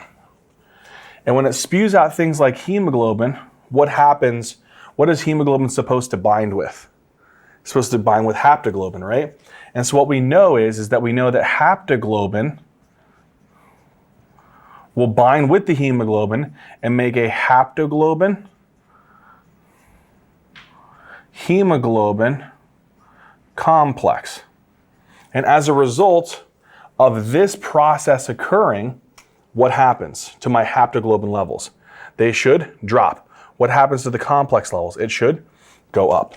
And so what we notice is that this patient will have a decreased haptoglobin. What else do we notice? Well, we also notice that the hemoglobin, yes, it's supposed to go through this process, but hemoglobin also is going to get funneled into the urine. And when that hemoglobin gets filtered across the glomerulus, some of it will get taken up into the cells, right? But a lot of it will get dumped into the urine. When it gets dumped into the urine, you're going to get what's called hemoglobin urea, which is going to give a dark urine appearance. Here's the key thing that's really, really important for PNH. These patients oftentimes have dark urine in the early AM because it concentrated overnight. So early morning urine will be very early morning urine will be very dark. So the presence of hemoglobinuria, along with other findings of intravascular hemolysis, would suggest that the patient has what? Again, this intravascular hemolysis. The dark urine in the early morning is really, really an important thing in the clinical vignette to look for PNH. There's one more thing. Hemoglobin is an interesting little guy. Because what happens is, and I'm going to bring hemoglobin this way, unfortunately. Hemoglobin loves to bind a molecule. It loves to bind, hemoglobin loves to bind nitric oxide. All right? Nitric oxide is super, super important. You know our endothelial cells, right? These endothelial cells, they're constantly releasing a molecule called nitric oxide and prostacyclin. And these molecules are supposed to do what to platelets? What should they do to platelets? They should inhibit the platelets from sticking to the actual blood vessel wall, right? That's the function of these guys. If hemoglobin binds the nitric oxide, what does he do to the actual nitric oxide levels? There's going to be a decrease in the nitric oxide levels. If there is a decrease in the nitric oxide levels, what will happen to the platelets? Will they be inhibited? No. So the platelets will be stimulated. So now all these platelets will be super stimulated to say, ooh, baby, I'm going to go stick to the blood vessel wall. And when it goes and sticks to the blood vessel wall, now look what happens. You're going to get all this platelet aggregation. And all this platelet aggregation is going to lead to a platelet plug, which will eventually trigger the coagulation cascade. And what's that going to lead to? A clot. So these patients will start to experience thrombosis. So they'll start to experience a thrombosis, so they have a hypercoagulable state. Right? That's what's really interesting, is because of this process where you're destroying the red blood cells and releasing out massive amounts of hemoglobin, the hemoglobin scavenges the nitric oxide, dropping its free levels, stimulates the platelets to aggregate. Let's write that down. Aggregate to the actual blood vessel wall and cause thrombosis. Now, you know with thrombosis, what's really interesting is it doesn't like to occur in the normal places like in the veins of the leg or in the lungs. It actually likes to occur in like the hepatic veins or in the portal veins or in some of the cerebral veins. And so they have very weird locations of clots. So they can have what's called Budd-Chiari syndrome. That is a clot where? Come on, tell me guys. The hepatic veins, right? They could have a clot in the portal vein. I bet you can't figure out this one. We'll abbreviate it though. PVT, portal vein thrombosis. Or they can have a clot in the cerebral veins. CVST, cerebral venous sinus thrombosis. This could be in the superior sagittal sinus, the inferior sagittal sinus. There could be many different areas, transverse sinus, etc. So when I talk about a patient who has paroxysmal nocturnal hemoglobinuria, what I need you to remember is it's a type of hemolytic anemia, primarily intravascular. Early morning urine is very dark. They have high risk of thrombotic complications. They don't have a weird shaped red blood cell, but they do miss these proteins which can be detected on flow cytometry, which we'll talk about. Okay, now that we've hit this one, let's move to the next topic, which is going to be our G6-PDH deficiency. All right, so let's move on to the next one, which is G6-PDH deficiency. So now again, we have anemia, we got a normal MCV, we have a reticulocyte index that's high, what means that bone marrow is working hard. So we have hemolysis or blood loss, we check the hemolytic labs. Hemolytic labs are kind of like showing that there's signs of hemolysis. Maybe there's an increased LDH, a drop in the haptoglobin. Maybe there's hemoglobin in the urine. Maybe there's an increased indirect bilirubin. Maybe there's splenomegaly. But again, we have findings of hemolysis. We think about membrane defects, enzyme deficiencies, or hemoglobinopathies for intrinsic. So we've done the membrane defects. What about now the next part, which is an enzyme deficiency? That's the G6-PDH. Now this one's interesting. This is an X-linked disorder. All right, so this is an X-linked disorder that what happens is they have a mutation in a gene that codes for, this is an X-linked defect, where the mutation leads to a deficient production of a very special enzyme. And I guess you know this enzyme. It's called glucose 6-phosphate dehydrogenase.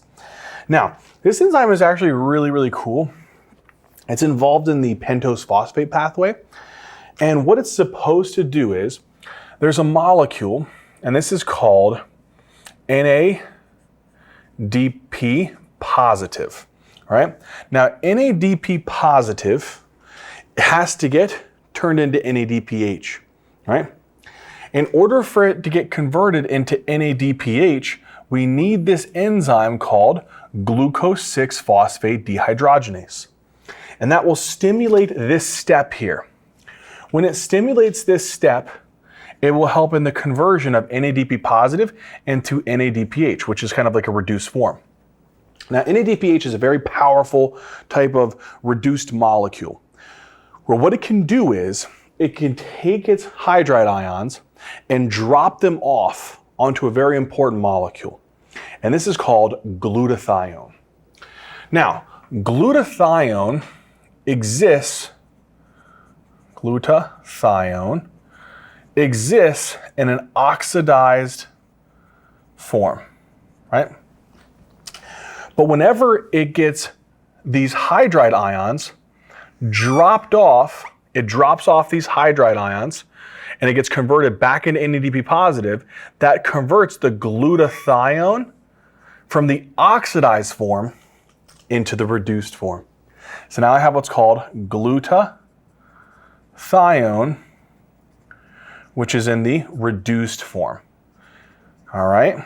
Now, glutathione is basically supposed to help to basically helps in decreasing the production of free radicals, or our reactive oxygen species. So it basically works by trying to have an effect in reducing a reactive oxygen species, free radicals, etc. Now, here's what we're going to do. We're going to go through what would happen if we have a defect. If I have a defect and I have a mutation here that I don't express enough of the G6PD-H, I'll have a decreased amount of him. If there is a decreased amount of him, will I be able to convert NADP positive to NADPH? No. So this becomes inhibited. If this is inhibited, do I have NADPH to convert glutathione from the oxidized to the reduced form? No. So this will be inhibited. If this is inhibited, will I have enough of the glutathione in the reduced state now? No. Well, he'll be able to basically decrease the presence of reactive oxygen species and free radicals? No. So there'll be an increase in these. What they do now is they react with hemoglobin. So they cause hemoglobin. When the hemoglobin gets denatured, which I'm going to represent here just for right now, this is this blue molecule here, right? The actual hemoglobin will represent here, it's kind of within the red blood cell. When it gets denatured in this, let's say, normal red blood cell, when it gets denatured, it starts to become very weird, and it sticks with the actual cell membrane. And it causes a change in the flexibility and the overall structure of the red blood cell membrane. This process, when it does this, right, so this denaturation here causes these little bodies here to be present on the red blood cell membrane. You know what this is called? These are called Heinz bodies. And Heinz bodies are basically like little structures on the red blood cell that makes it like super immunogenic to be destroyed. Because then what will happen is these Heinz bodies on the red blood cell will then work its way into the spleen or find its way into the vasculature where it will get destroyed. And what will happen? If it gets stuck in the spleen, it actually can chew those little parts of the Heinz bodies out. And look what can happen. So let's imagine here, we chewed that puppy up. So here we'll have a couple other Heinz bodies here, but it ripped off the other piece. So sometimes we can call this bite cells. So these are also pretty common in G6PD-H deficiency, but basically it is trying to break down the red blood cells in the spleen. So this is called extravascular hemolysis. What's the two big presentations for this one? Come on, you guys got this, right? Increase in indirect bilirubin, which can cause jaundice, and what else? It can cause splenomegaly. So that's one thing. The other way is it can get destroyed in the vasculature. And if it gets destroyed in the vasculature, what's this one called? Intravascular hemolysis. And when a patient undergoes intravascular hemolysis, what are the ways that their labs will present? Come on, you got this. Increase LDH, decrease haptoglobin, hemoglobin in the urine. These are the big things to remember. Now here's one more thing that I want you guys to think about. When a patient has G6PD-H deficiency, this process where you denature the hemoglobin, cause Heinz bodies, cause hemolysis, can be very expedited. And they can go what's called a hemolytic crisis. And there's very specific triggers that you have to remember that can really increase the oxidative stress. So this guy is supposed to be a really good antioxidant. If you increase the amount of oxidants in your body, you put stress on this system that it's already struggling to work with. So what are the triggers of oxidative stress in the body that's going to really, really ramp this part up? So this is really going to ramp this part up. What would that be? These triggers include, and they're not completely exhaustive, but there are going to be a couple of them. Infections tend to be probably one of the biggest triggers in the body. Pneumonia being probably like the top one. All right, so infections really put a lot of oxidative stress on the body. I'd say pneumonia is a great example. Drugs. And let's actually take the time to kind of mention a couple different drugs that are pertinent here. One is antimalarials, right? So let's say antimalarials are going to be a really, really big one. Another one is going to be sulfa drugs. So this could be Bactrim, right? Or trimethoprim sulfamethoxazole. And the next one is a antibiotic that we use to treat UTIs. It's also known macrobid, or we call it nitrofurantoin. These are common triggers that can actually cause a lot of oxidative stress and increase the amount of free radicals, which can cause more hemoglobin denaturation, more Heinz bodies, and more hemolysis. The last one's really interesting. So it could be infections, drugs, and dietary changes. You know, the dietary thing, funny enough, there's a real specific dietary factor, and these are called fava beans. So fava beans, funny enough, if a patient who has G6PD-H deficiency eats tons and tons and tons of fava beans, it can increase the oxidative stress and put them into a hemolytic crisis. So really, really important to remember with G6PD-H, they have episodes of hemolytic anemia that are both intravascular and extravascular. These episodes of hemolytic crises are often exacerbated by these factors. And the reason this happens is because there's an X-linked defect. That begs the question, what kind of patient would you more likely see this in? If it's X-linked, males. It's primarily only going to present in males. So it's going to be predominantly a presentation in males. Also, African Americans usually is another big one. But again, this is what I want you to take away from this. And also, this is a thing that you could find on the peripheral blood smear. So far we've had things that really help us to elucidate findings of hemolytic anemia via peripheral blood smear, or maybe some other type of test. Let's keep moving down the line. All right, so we're gonna move on to the next one. This is probably one of the biggest types of like hemolytic anemia that's really, really worth mentioning because you can likely see this on the exam. But again, we have a patient with anemia. They got a normal MCV, they got a high retic index, they got some hemolytic labs that maybe were ordered, and it comes back showing some evidence of hemolysis. This next one that you should be thinking about, again, in that group of hemolytic anemias that are intrinsic, as we talked about membrane enzyme, this is a hemoglobinopathy. Hemoglobinopathy is like sickle cell anemia. This is a mutation, and it's actually a specific type of like point mutation. So in other words, they switch these amino acids, right? So there's a point mutation which causes you to switch one amino acid with the other one. And so basically there's one amino acid, and this is called valine, and there's another one called glutamic acid. Now the glutamic acid is the one that's supposed to be there, but valine actually ends up replacing glutamic acid. When you have this type of process where valine actually replaces glutamic acid, you change the overall structure because this is kind of a non-polar molecule and this has a polarity to it. And so by doing that, you change the overall three-dimensional structure of hemoglobin now, and particularly of the beta globin. So now you have this deformed beta globin chain. Now, when we talk about hemoglobin, all right, when we talk about hemoglobin, we know that there's different versions of hemoglobin. Hemoglobin A, right, which is going to be 2 alpha, 2 beta. Hemoglobin A2, which is 2 alpha, 2 delta. And then hemoglobin F, which is going to be 2 alpha, 2 gamma. What happens is when you have these deformed beta globin chains by replacing one amino acid with another, you end up getting kind of a weird structure where you have 2 alpha chains and 2 mutated beta chains. In this potential scenario, you create a recipe for something called hemoglobin S. So this increases the risk of the formation of a protein called hemoglobin S formation. So hemoglobin S is basically sickle hemoglobin.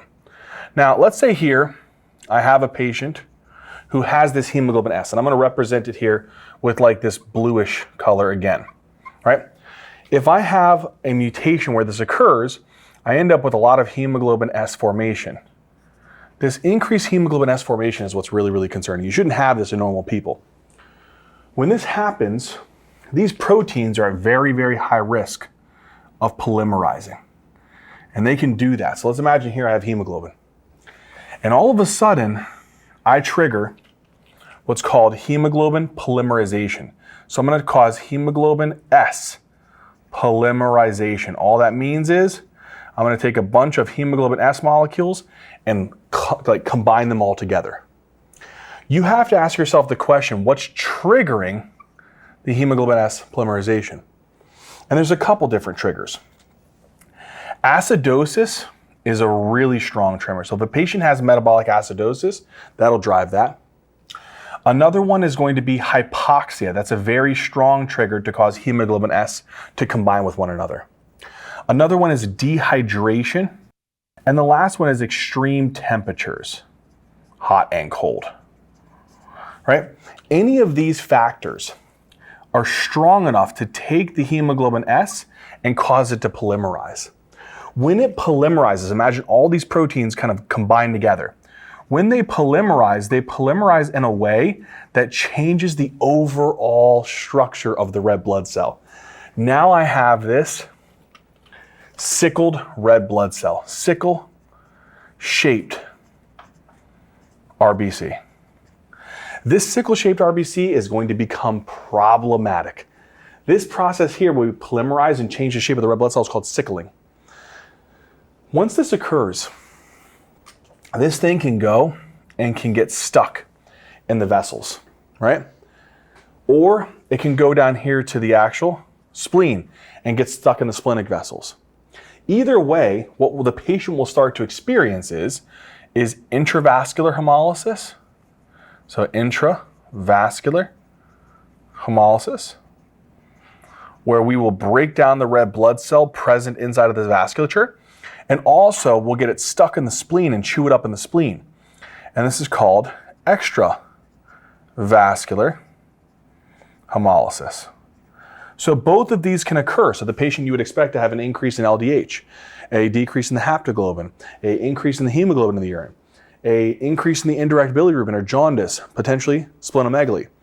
Over time, though, we'll talk about what happens to their spleen because unfortunately, these things get stuck in the spleen a lot and really cause destruction of the spleen. But we'll get there. So this sickling process causes vascular occlusions. And funny enough, that is the main way that these patients will present. So when they go through a sickling event and they trigger this thing called a vaso-occlusive crisis, it is really, really worth remembering. Before we do that though, I want you guys to understand something that happens with the spleen, all right? Really, really important. When the spleen kind of gets these red blood cells, let's imagine here that they're kind of like occluding this vasculature. What will happen is that the spleen will start to become damaged.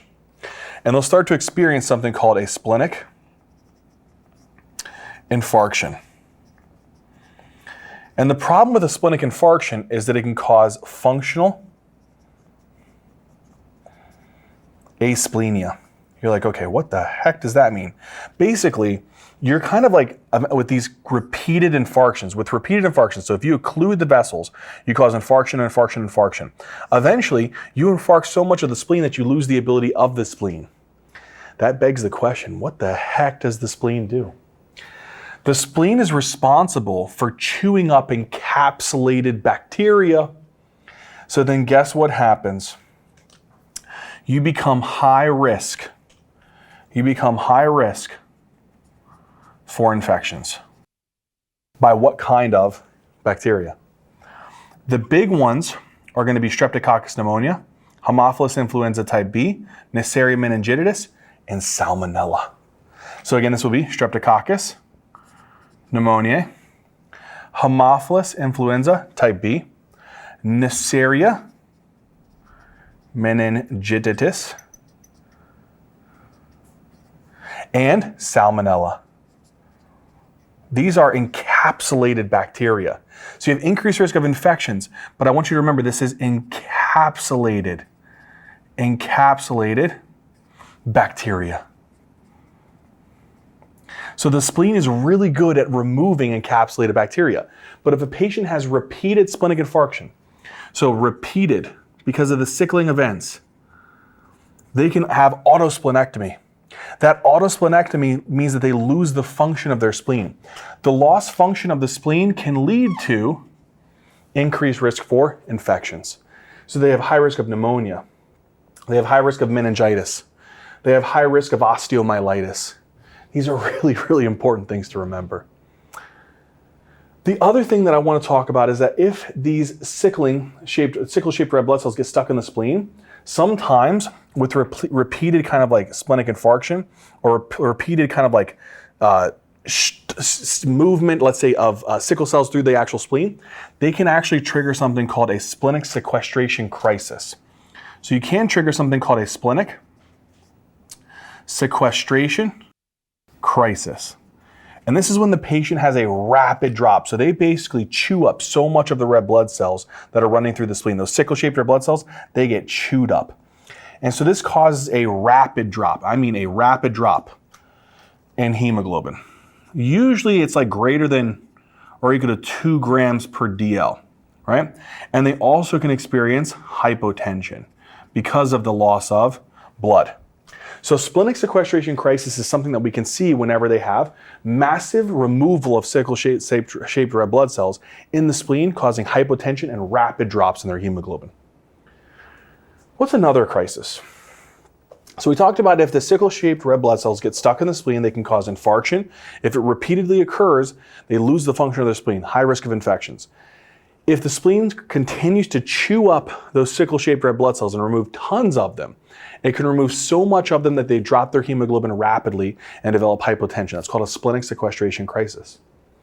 If it gets stuck in the vessels going into the brain, it could literally block off blood flow to the brain. And if I block off blood flow to the brain, what's going to happen, my friends? I can experience a stroke. So these patients are at high risk for a cerebrovascular accident. That's one thing. But they're also at high risk for something else. This is what's interesting. So they can infarct. They can potentially develop an infarction. But here's what's interesting. Sometimes if you sickle these red blood cells and they get stuck, they'll create these like little anastomoses, or like little channels basically. And they'll try to do this off of the big arteries to kind of develop blood flow around that. So they develop collateral circulation. When you develop these collaterals, all right, so you end up developing lots of collateral circulation. This can lead to what's called Moya disease. And so this is really, really helpful. The reason why is when you look at this under imaging, it looks like a puff of smoke, all right? These patients are high risk for stroke and they're also risk for a high risk of bleeds. But the concept here is that the sickle-shaped red blood cells block off the blood flow to the brain where they can develop a stroke, If this occurs repeatedly and chronically, they develop collateral channels around those vessels, which when you look at this under imaging, looks like a puff of smoke. It looks a little bit like this.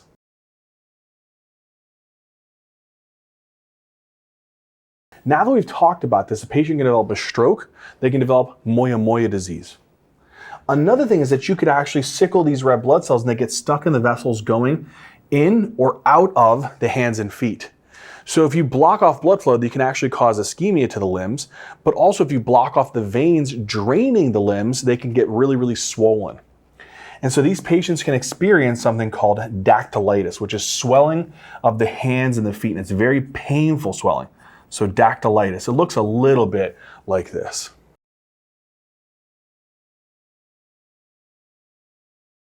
The next thing is that they can also cause sickling of the actual vessels that supply the head of the humerus and the head of the femur.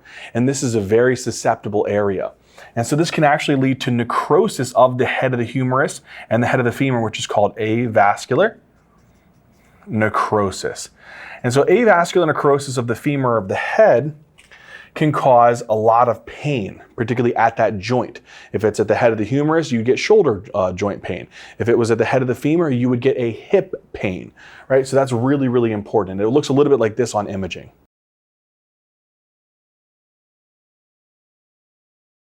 The other thing is that if you actually cause occlusion of the actual vessels that supply the bone, sometimes they can develop a bone infarction.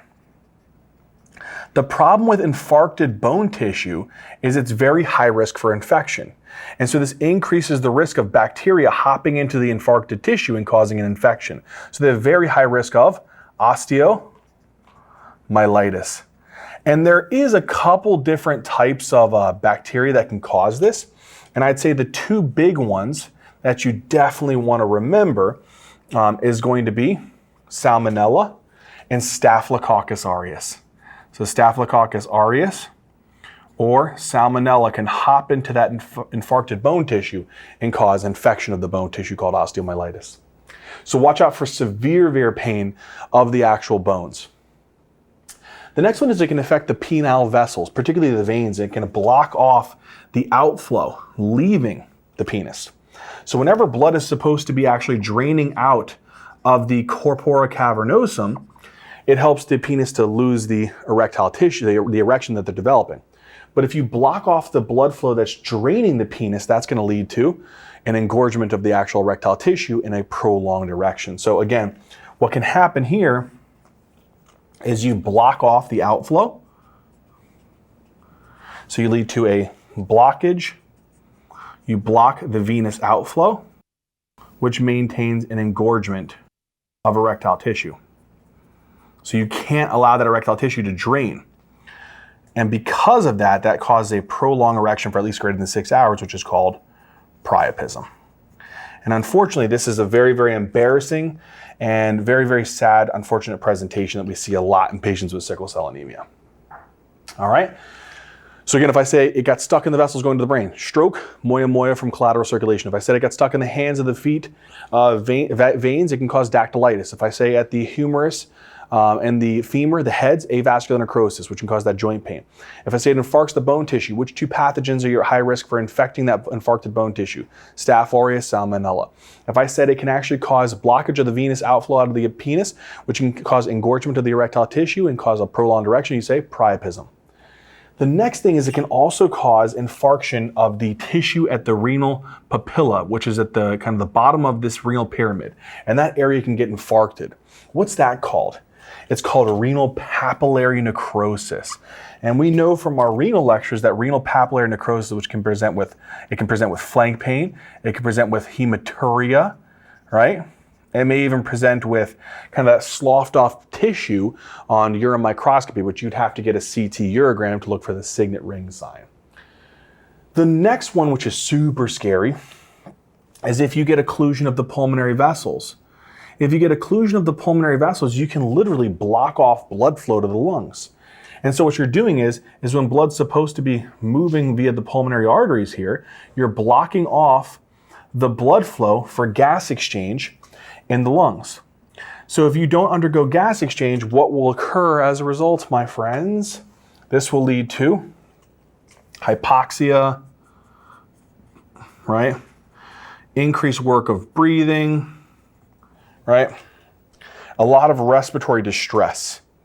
And sometimes it can even cause fevers to develop.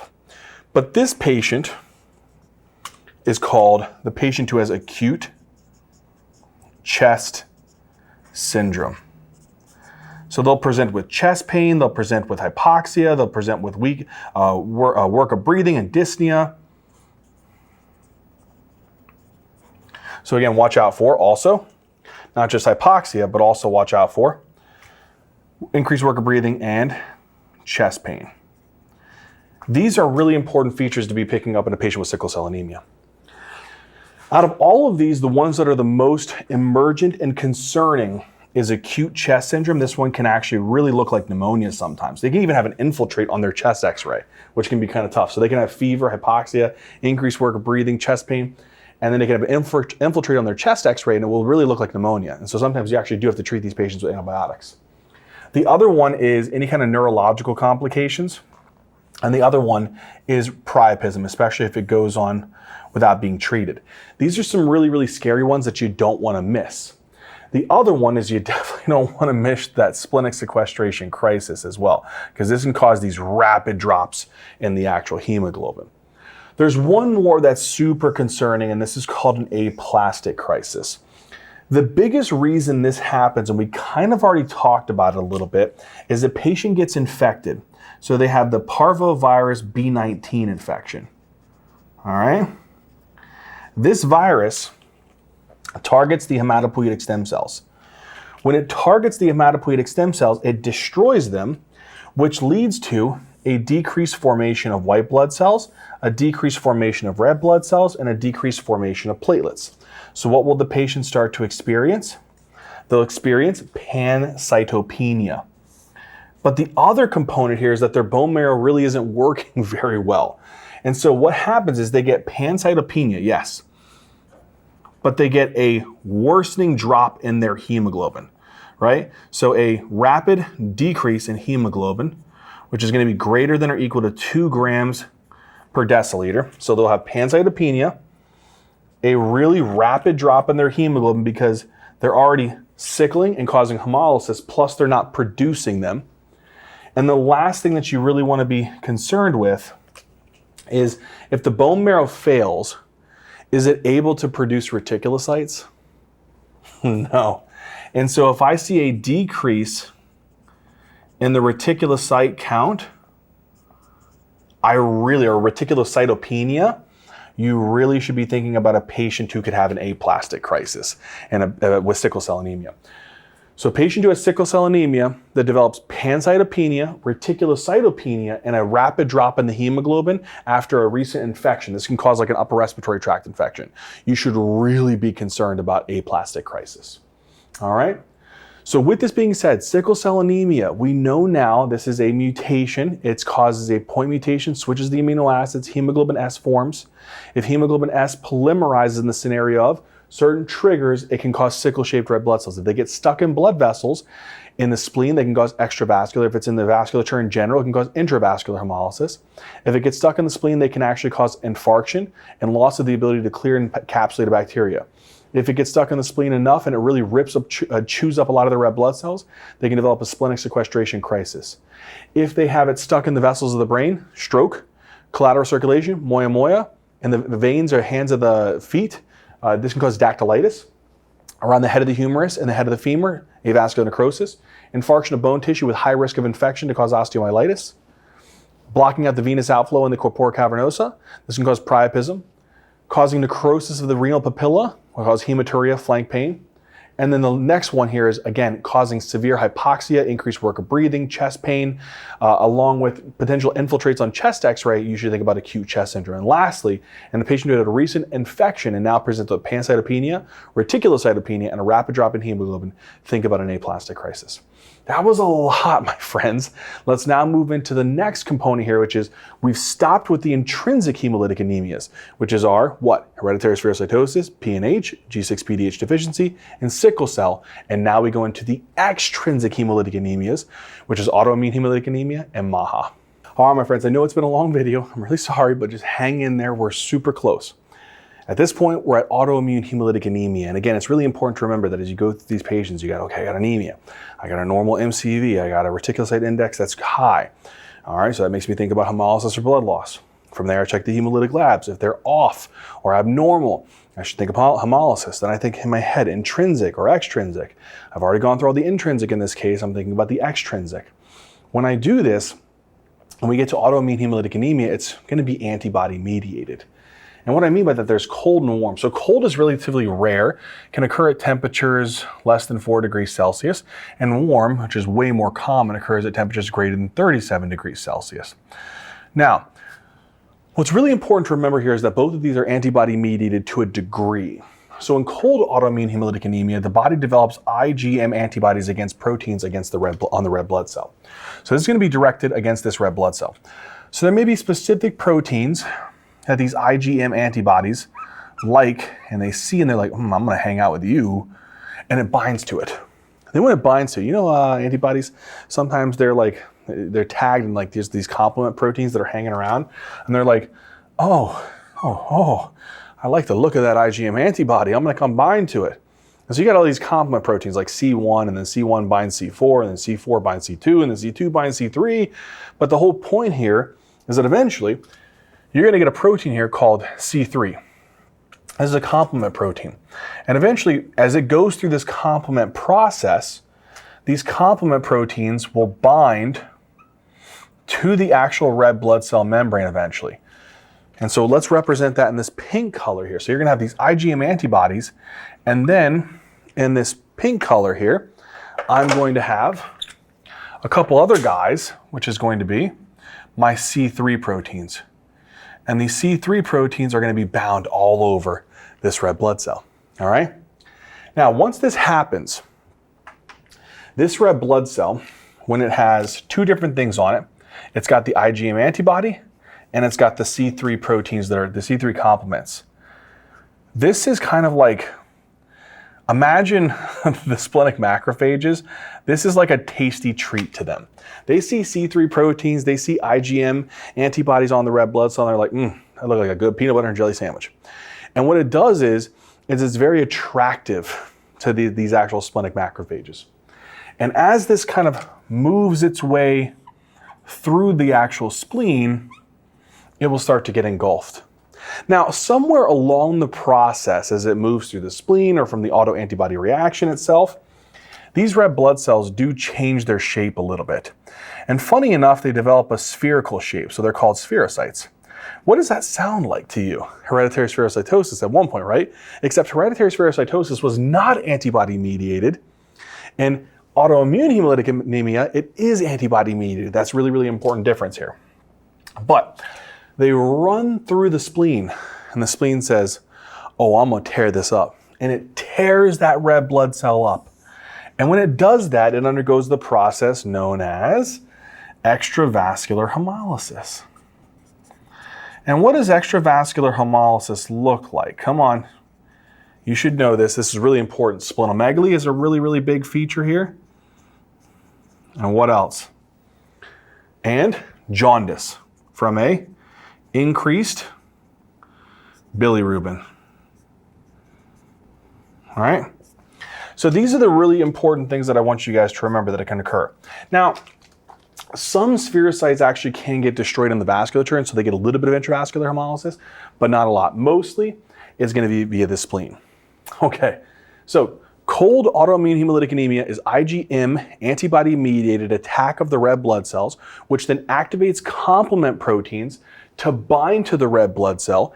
This tags the red blood cell, becomes spherical, moves through the spleen starts destroying them, extravascular hemolysis. Question that you might have to ask yourself is, what is causing these kind of autoimmune reaction, if you will? Most of the time, the trigger, we don't really have a great reason.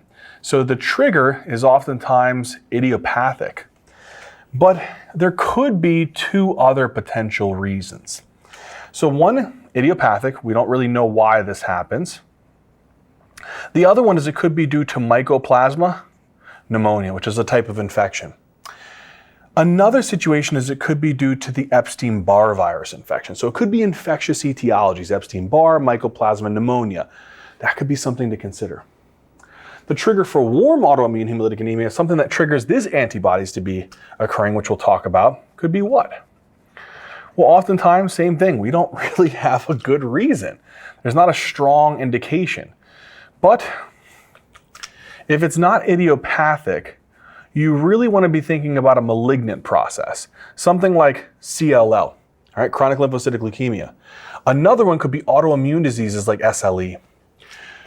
So when we talk about warm autoimmune hemolytic anemia, it's occurring at warmer temperatures.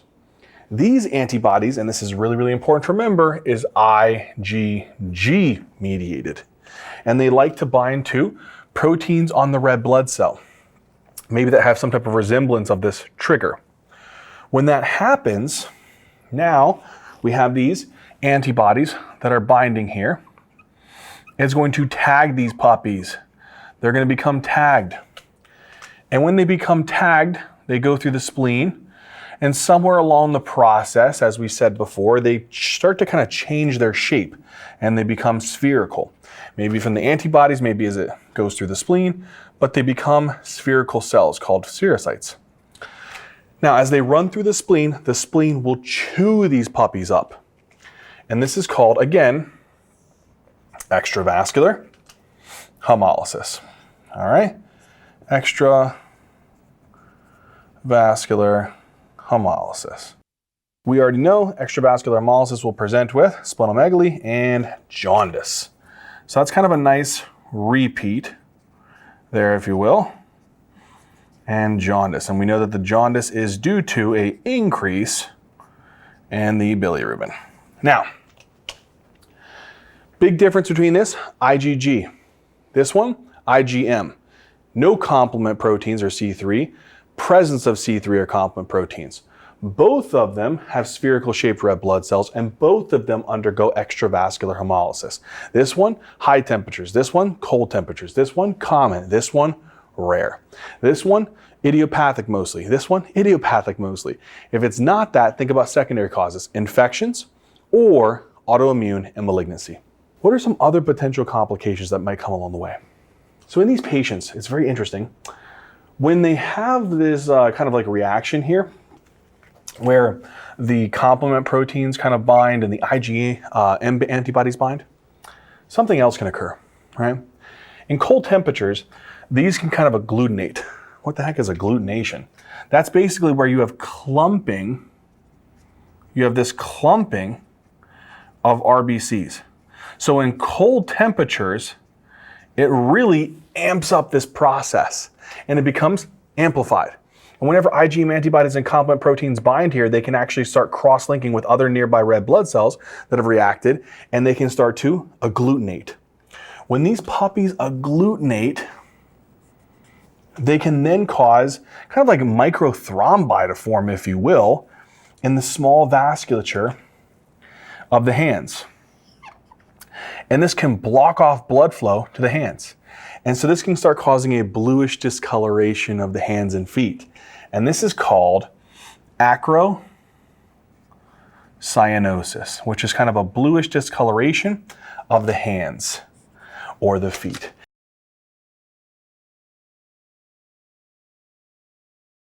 That's a really important thing that can come up in only cold autoimmune hemolytic anemia. One other feature that's a complication of autoimmune hemolytic anemia. So we know splenomegaly is a big one. Jaundice is another one. Acrocyanosis and cold. There's a condition called Evans syndrome. Evans syndrome is kind of an interesting process where you have autoantibodies that are attacking red cells and autoantibodies that are attacking your platelets. And so Evans syndrome is a combination of autoimmune hemolytic anemia and idiopathic thrombocytopenic purpura, which is also known as ITP. So the combination of these two is what suggests the patient could have Evans syndrome. All right, my friends, autoimmune hemolytic anemia, big thing to remember is it's antibody mediated. And again, remember the types of antibodies. Remember which one has complement proteins. And the other thing is remember that it's primarily extravascular and it can give a spherical shape to the red blood cells. All right, my friends, so now we're going to move on to MAHA, or microangiopathic hemolytic anemia. So this is the one that I told you guys that was due to the shearing of the red blood cells, right? So there is some type of like microthrombi, if you will. So let's say here is a microthrombi. And you got these things all over the place, right? What happens is these microthrombi, as red blood cells, are kind of transiting, son of a gun, through the vessel that has all these clots. As the red blood cells are transiting through here, they come into contact with that microthrombi and they just get blown up, right? They get kind of shredded to pieces and sheared up. And when they get shredded up, they undergo hemolysis, but then the remaining bits of them get turned into this weird structure called a schistocyte. And so having schistocytes on peripheral blood smear is another sign. So if I said spherocytes, you think hereditary spherocytosis and autoimmune. If I said sickle cell shaped cells, you'd say sickle cell anemia. If I said Heinz bodies and bite cells, you'd say G6PD-H, right? So there's different ways of thinking about these guys. Now, what is really important to remember that as we chew up the red blood cells across these microthrombi, we're also taking not just red blood cells, but platelets are running through here. And platelets actually get consumed during the process to make microthrombi usually. And they may also get kind of in that process as they get consumed, so platelet consumption, this may very well lead to thrombocytopenia.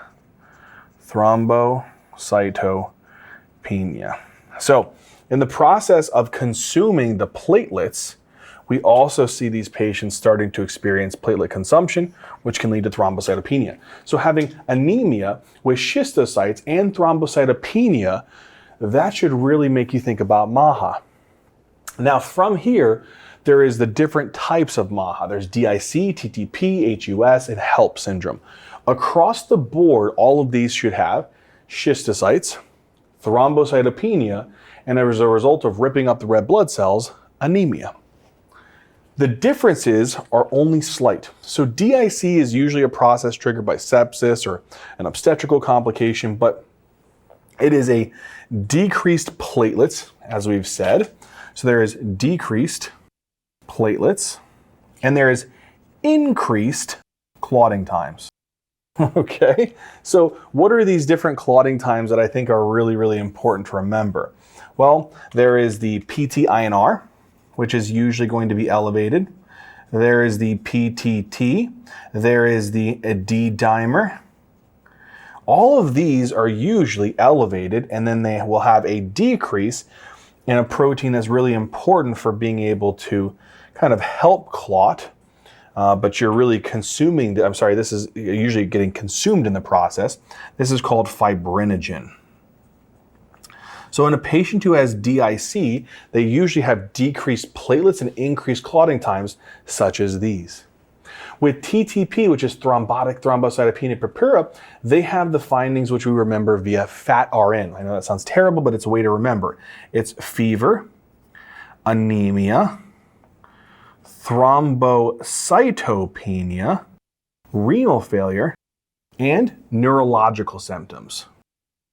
The important thing to remember with TTP is that in DIC, you're looking at these potential factors. This will be some of the clinical features that you'll find here, but oftentimes you'll need to have the patient, you'll have to check what's called an ATOM TS13 level. So you'll have to check an ATOM TS13 level and see if that is usually going to be decreased in these patients. So again, TTP, DIC. What about HUS? This is hemolytic uremic syndrome. So usually what happens in this one is a patient will have a diarrheal illness of sorts, usually some type of E. coli, that then will be followed by an acute kidney injury.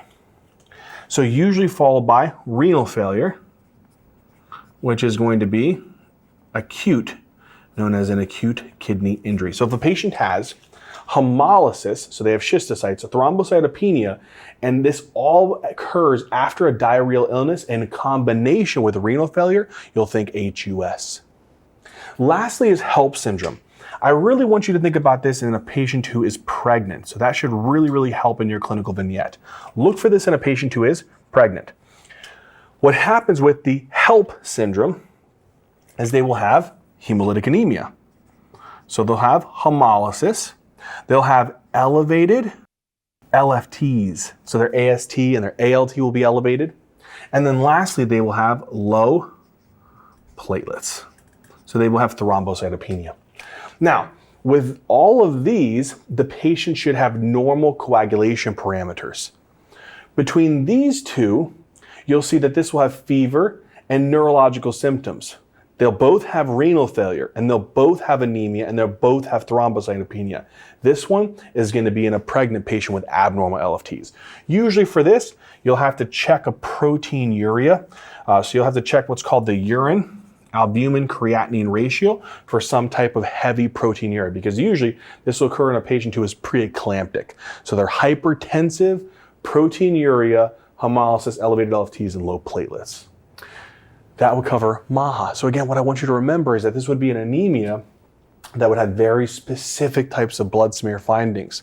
And once we identify that in combination with the presence of thrombocytopenia, it would require just a little bit more digging to differentiate the underlying etiology of that MAHA. My friends, we've done a lot so far. What we now have to do is take every piece of information that we have accrued over this entire lecture and say, let's go through a diagnostic approach. All right, so we're going to start our diagnostic approach here. So we're going to have a patient who comes in, we get a CBC, we get a reticulocyte index. The beauty of a reticulocyte index, and at this point, is just really discussing it for you guys to understand what's the bone marrow doing. If it's less than 2, it tells me that the bone marrow is not doing very well. It's not producing red blood cells. And so that's where the problem lies. Right? So this is an underproduction anemia. It's because in this scenario, the bone marrow is doing what? It's not producing red blood cells. So you're getting less reticulocytes, and therefore less reticulocytes are maturing into my red blood cells that I need. Whereas if the reticulocyte index is greater than 2%, the actual bone marrow is working, but it's having to compensate very heavily for a loss of blood or a hemolysis that's occurring. And so in this scenario, the actual red blood cells are being properly produced. It's just we have to use this as a way of being able to say if it's greater than 2, it's blood loss hemolysis. If it's less than 2, it's the bone marrow that's not working, and that's really helpful. So now let's take our time and say, okay, we have a patient who we think has anemia. If it's a male, we go with a hemoglobin less than 13. If it's a female, it's less than 12. If that is the case, we have anemia. Then we need to first figure out what type of anemia. Is it micro, normal, or macro? I check the MCV. It's less than 80. That's a microcytic. If it's greater than 100, it's macrocytic. And if it's somewhere between 80 to 100, that's normocytic anemia. Now that I have a normocytic anemia, what's the best thing to do? We check the retic index. So for example, at this point here, if I say it's less than 2, what would it be? It'd be my normocytic non-hemolytic anemias like aplastic anemia or anemia of chronic disease. If I come over here and I say it's greater than 2%, then what am I left with? I'm left with normocytic hemolytic anemia, but it also could be due to blood loss. So you got to remember that, right? All right. So now let's kind of go through this here. Let's say that we take a patient who has normocytic non-hemolytic anemia and I say, oh, they got pancytopenia. That means I got to drop in their white cells, I got to drop in their red cells and the platelets. Ooh, I'm definitely concerned about aplastic anemia, right? Well, if that's the case, aplastic anemia is a problem with the bone marrow, and I really would have to investigate the bone marrow further. So I probably should get a bone marrow biopsy. If I get the bone marrow biopsy and it looks like this, and I got lots of adipose tissue and not a lot of cellular containment there, I'm really concerned about aplastic anemia. So a hypocellular bone marrow with a lot of fat tissue there, super, super concerned for a hypocellular bone marrow that suggests aplastic anemia. I mean, other things that could be there sometimes that can cause normocytic anemias, it could be due to hypercellular kind of like bone marrow, but in this scenario, you have a lot of dysplastic or abnormally shaped cells that kind of like unfortunately cause an ineffective bone marrow and an ineffective erythropoiesis. So we can see this in MDS and sometimes even in leukemia. You have so much blasts that are present, greater than 20%, that they crowd out the bone marrow, and basically in a way they kind of reduce the amount of red cells that get into circulation. So this is an alternative thing to think about, that in patients who have some type of pancytopenia, don't always consider that it's just aplastic anemia. If it's hypocellular, it is. But if you look at their bone marrow and it's hypercellular, think about MDS or think about leukemia. All right. Now, let's say that you have a patient who has a normocytic non-hemolytic anemia and there is no pancytopenia. So how do I really determine this? Iron studies. And the reason why is, if you remember, there was inflammation that was going on, right, from a chronic disease that was doing what? Sequestering iron, right, in the macrophages, or not allowing it to get absorbed across the GIT. So what happens to the iron levels in the bloodstream? It goes down. The inflammation tells the liver to increase the production of ferritin, which is an acute phase reactant protein. So that should be up. The other thing is that what we do is that we tell the liver to say, okay, there's a lot of inflammation going on. I want to sequester and keep iron in the cells, or I don't want to have a lot of iron coming across the GIT. So therefore, I don't want to waste my time in producing a protein to transfer the iron all over the place. So the transferrin production drops. If transferrin production drops, the TIBC, which is the transferrin ironing binding capacity, goes down, and the transferrin saturation, how much iron is bound to transferrin, goes down. And so those should be low, and that would suggest anemia of chronic disease. Now, if we go to the greater than 2%, I kind of have in this area normocytic hemolytic anemia, but it's with the caveat or blood loss. So with this scenario, what should I do? I should get hemolytic labs. And the reason why is if the hemolytic labs come back negative, it's probably just blood loss. And if it comes back positive, then I'll work through my hemolytic differentials. So let's say that I get the hemolytic labs and I get a normal LDH, meaning I'm not busting open red cells and releasing LDH. There's normal haptoglobin. There's no haptoglobin binding to hemoglobin, so that's completely normal. If it was hemolysis, it'd be low. Indirect bilirubin, which is the breakdown product of hemoglobin, is completely normal. And there is maybe some evidence of blood loss. That highly suggests an acute blood loss anemia, right? If you got evidence of blood loss and no hemolytic labs that are pertinent, you should have acute blood loss anemia. Now, on the other hand, let's say that the LDH is up, the haptoglobin's down, the indirect bilirubin's up, maybe even have some hemoglobin in the urine, some hemosiderin in the urine. Then what? You're thinking hemolytic anemia. For hemolytic anemia, the way that I like to now think about it is what? Well, I could think about it in intrinsic or extrinsic. But the best way to actually go forward with these is to look to see if they have any peripheral blood smear findings. So that's what I'm going to do. Once I get my blood smear, I can start to narrow down my differential very, very quickly. So let's say that I get no findings on the blood smear. There's not many hemolytic anemias that do this. The one that you definitely want to consider is paroxysmal nocturnal hemoglobinuria. And the only way that we can truly find this one is to do what's called flow cytometry. So flow cytometry basically looks at the proteins on our white blood cells and red blood cells, the CD55 and CD59. And it kind of detects the amount that is present on these cells and helps us to give us a graph. In patients who have normal PNH cells, they'll fall with a good amount of CD59 and a good amount of CD55. So you see how it falls in that area.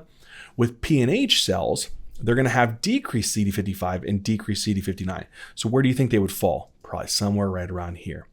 And that would be enough to show that a patient has PNH, is they decrease CD55 and CD59 present on flow cytometry. Now, if a patient does have positive finding on blood smear, and we look at them and it shows these spherical shaped cells, then you want to think about hereditary spherocytosis or autoimmune hemolytic anemia. Here's the big thing. How do we really differentiate these two? Well, the best way is to do something called a Coombs test. And that Coombs test, we'll talk about this a little bit later. Essentially what it does is it tests for the presence of autoantibodies that are directed against the red blood cell. Is there any autoantibodies that are directed against the red blood cells in hereditary spherocytosis? No. It's all due to a mutation that leads to decreased red blood cell proteins on the cell membrane. Right? That's the key focus there. So would the Coombs test be positive if you're testing for antibodies? No, it'll be negative. So then from there, you think that it's probably hereditary spherocytosis. How do we really go about confirming that? You get what's called an EMA binding test. We used to do another one called the osmotic fragility, but it's oftentimes just an adjunct. The EMA binding test is the gold standard. Basically, EMA, and when you look at a normal red blood cell, they have all these membrane proteins, and that's basically, able to bind to this eosin, kind of like molecule acid. All right, so this EMA molecule, which binds to these membrane proteins, in normal patients, you'll have good EMA binding. But In a patient who has what's called hereditary spherocytosis, what happens? They don't have the ankyrin, they don't have the spectrin, they don't have the band proteins. So are they going to be able to bind the EMA? No, they got like maybe one of these proteins, and they got one EMA binding to them, right? All these other proteins are gone. So are they able to effectively bind the EMA? No. So they'll have all this EMA that's kind of like freely circulating and not binding to their membrane proteins. So what happens to the EMA binding here? It's reduced. So if you have reduced EMA binding, it highly suggests hereditary spherocytosis. And then on top of that, if you add in the osmotic fragility test, where you take basically these red blood cells, put it into a hypotonic solution, and they quickly and easily start to hemolyze, that's highly suggestive of hereditary spherocytosis. So increased fragility in the hypotonic solution. So again, if I get spherocytes, could be hereditary spherocytosis, could be autoimmune hemolytic anemia. Do the Coombs test. It basically tests for the presence of autoantibodies or complement proteins directed against the red cells. If it's positive, it's more autoimmune hemolytic anemia. If it's negative, it's hereditary spherocytosis. And then confirm that by doing the EMA binding test, looking to see if EMA binds with the membrane proteins present on the red cell. You need to have enough of those membrane proteins. And if you have not enough of them, you won't bind the EMA, and there'll be less EMA binding. And then if you pop these cells into a hypotonic solution, they'll rupture very quickly. And this is highly suggestive of a patient having hereditary spherocytosis. Now, if I have the presence of Heinz bodies, or Bite cells is another one. So here's some Heinz bodies here. These are all those kind of hemoglobin that denatured and kind of stuck on the cell membrane. That's super suggestive, right, of G6-PDH deficiency. And then Bite cells, this is basically whenever they went to the spleen and they got some chunks taken out of them. That's highly suggestive of G6-PDH deficiency. Now, how do we really confirm it though? We would need to get a G6-PDH level, but we can't do it when they're in a hemolytic crisis. We have to wait 2 to 3 weeks after they've gone out of the hemolytic crisis to check that. And if we do, and that level's really low, that confirms the presence of G6-PDH deficiency. So again, Heinz bodies and the degmocytes or Bite cells suggest G6-PDH. Get the enzyme to confirm, but don't do it during a hemolytic crisis. If I see the presence of these sickle cells right here, here's your sickle-shaped cells, right? Here's kind of another one. And then you see these like little blue dots here in the center, kind of similar to the Heinz bodies. That's called Howell-Jolly bodies. These are basically like little areas of that's due to the spleen. It's kind of due to functional aspleenia or the spleen not working. And so we see this in sickle cell anemia, right? And so basically, if you see the presence of sickle cells or Howell-Jolly bodies, it's super suggestive of sickle cell anemia. But it's not going to confirm it. So how do we really confirm it? Well, we confirm it by getting a hemoglobin electrophoresis to look for the presence of hemoglobin S. So in a normal patient, when you look at it, they'll have a little bit of hemoglobin A2, not too much, usually less than 3.5%. Hemoglobin F, there's usually very, very little. It usually goes away once the patient's about 6 months of age. Hemoglobin F drops, but they're going to have a ton of hemoglobin A. When you look at a patient with sickle cell anemia, what you notice here is that their hemoglobin S is huge. Their hemoglobin F is big, and they have very little hemoglobin A. The presence of hemoglobin S, an increase in hemoglobin F, and a decrease in hemoglobin A highly suggests the presence of sickle cell anemia. All right. Now, the whole point of remembering this is that when a patient has increased hemoglobin F, this is fetal hemoglobin, that's 2 alpha, 2 gamma. This is because it helps to reduce the sickling of red blood cells. And so that's the benefit that our body undergoes, is it really helps to switch our production of hemoglobin to hemoglobin F. And that's a way of a compensation mechanism to reduce the sickling of the red blood cells that causes these vaso-occlusive crises and hemolysis, which is very, very cool. Going back to the spherocytes, if I see this, again, I think autoimmune hemolytic anemia or hereditary spherocytosis. What's the best way to determine if it is autoimmune hemolytic anemia? I do the Coombs test or the direct antibody test.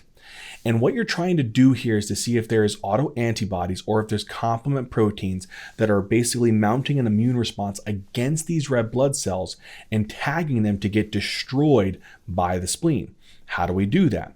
Well, if they have a Coombs test, it's definitely autoimmune hemolytic anemia if they have a presence of agglutination or clumping. But we have to determine if it's cold or warm. So for cold autoimmune hemolytic anemia, it's due to agglutination with C3 antibodies. So what do I mean here?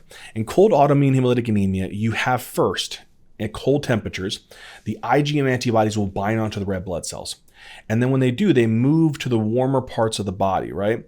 And C3 complement proteins will also bind, right? But whenever they get to the warmer parts of the body, the IgM antibodies will kind of fall off. And all you'll be left with is the red blood cells, which have C3 complement proteins bound to them.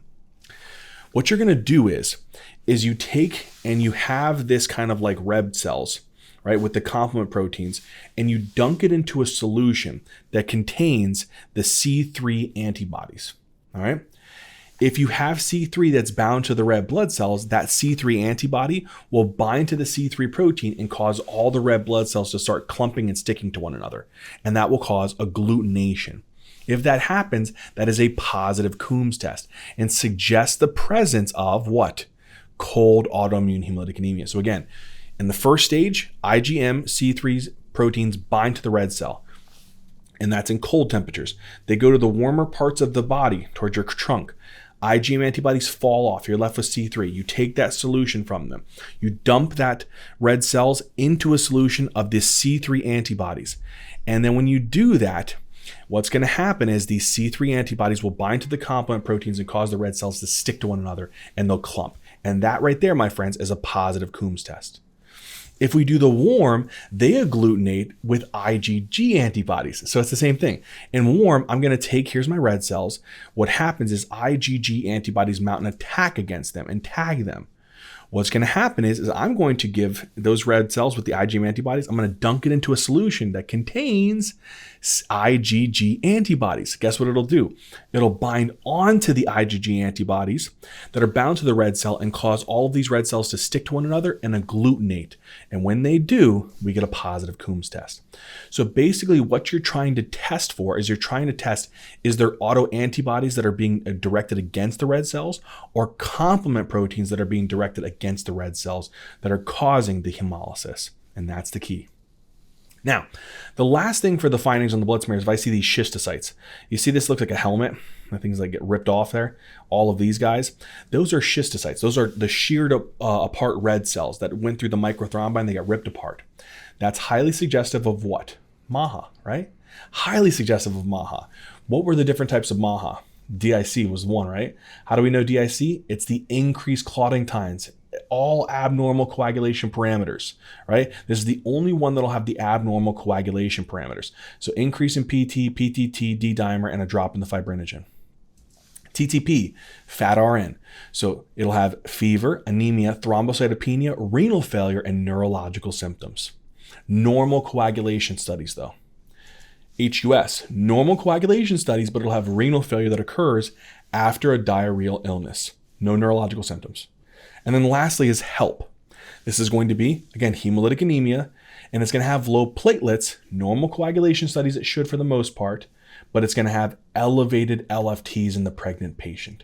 And that is the key way to be able to differentiate these types of MAHA. All right, so that should give us a pretty strong idea of understanding how to diagnostically approach anemia.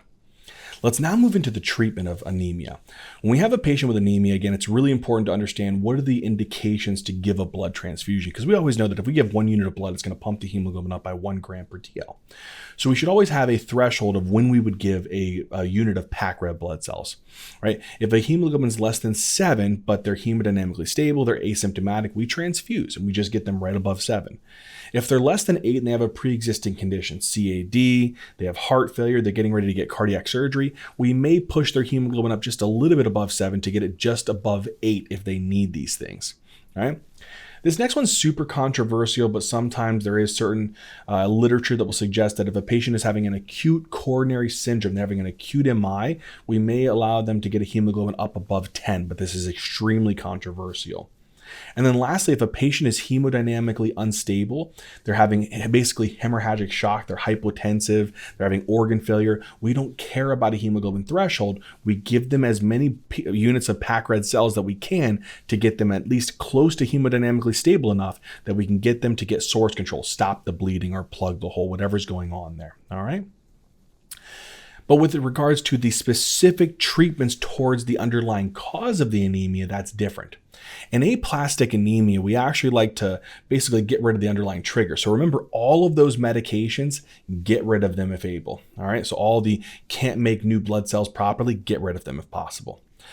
The next thing is, if that's not doing it, you may need to consider immunosuppressive therapy like cyclosporin or anti-thymocyglobulin. We do this in patients who are not really good candidates for getting a bone marrow transplant.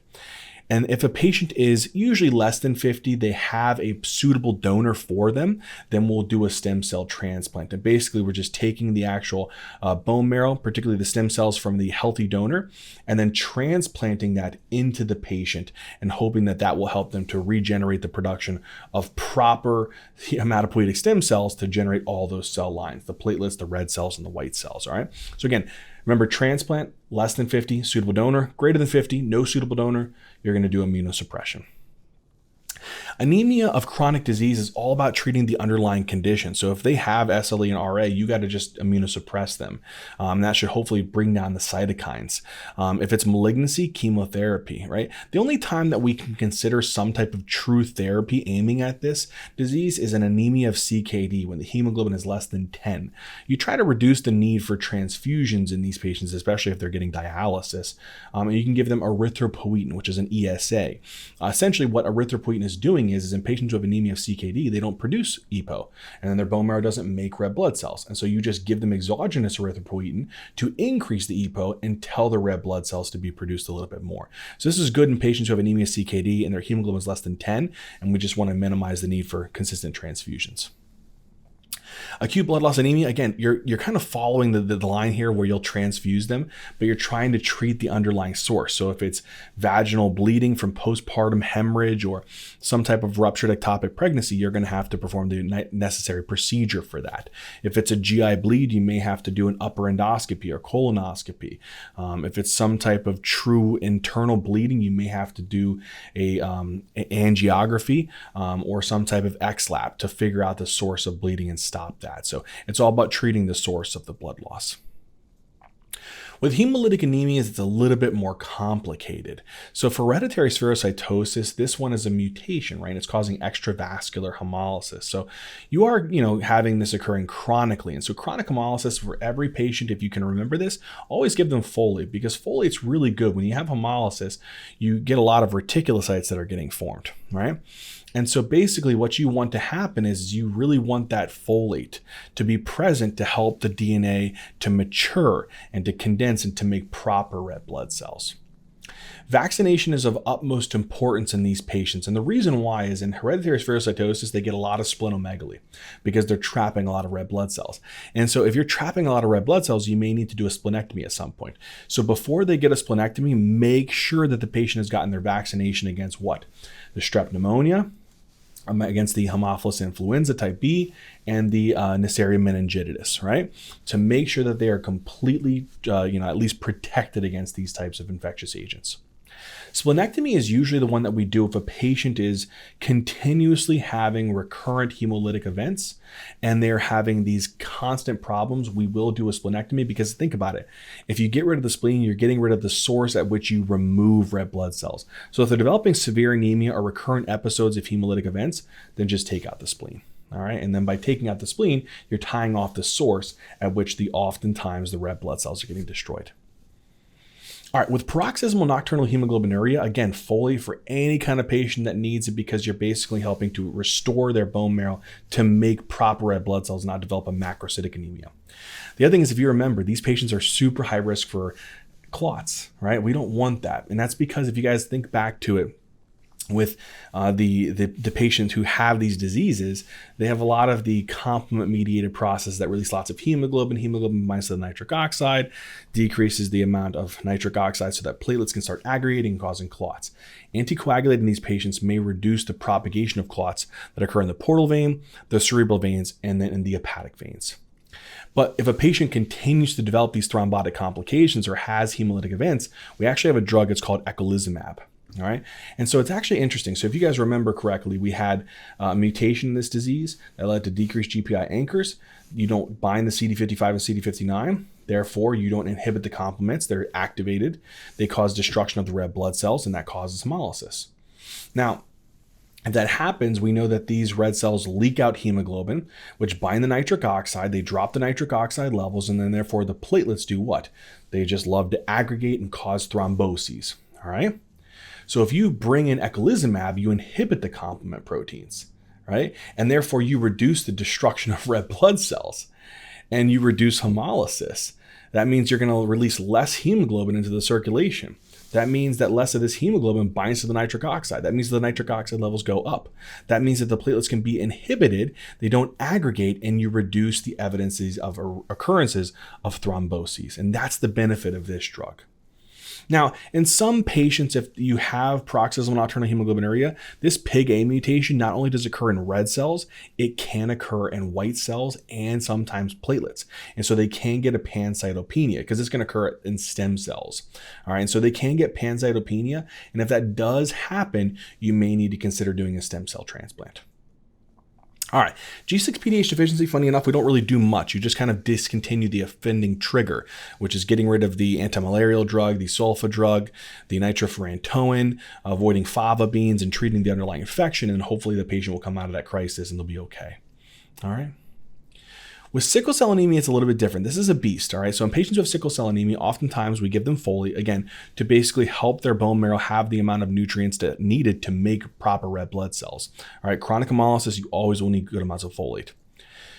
Vaccination is essential. And the reason why is sometimes these patients will get splenectomies, but oftentimes more than not, they will actually undergo autosplenectomy and they'll develop functional asplenia.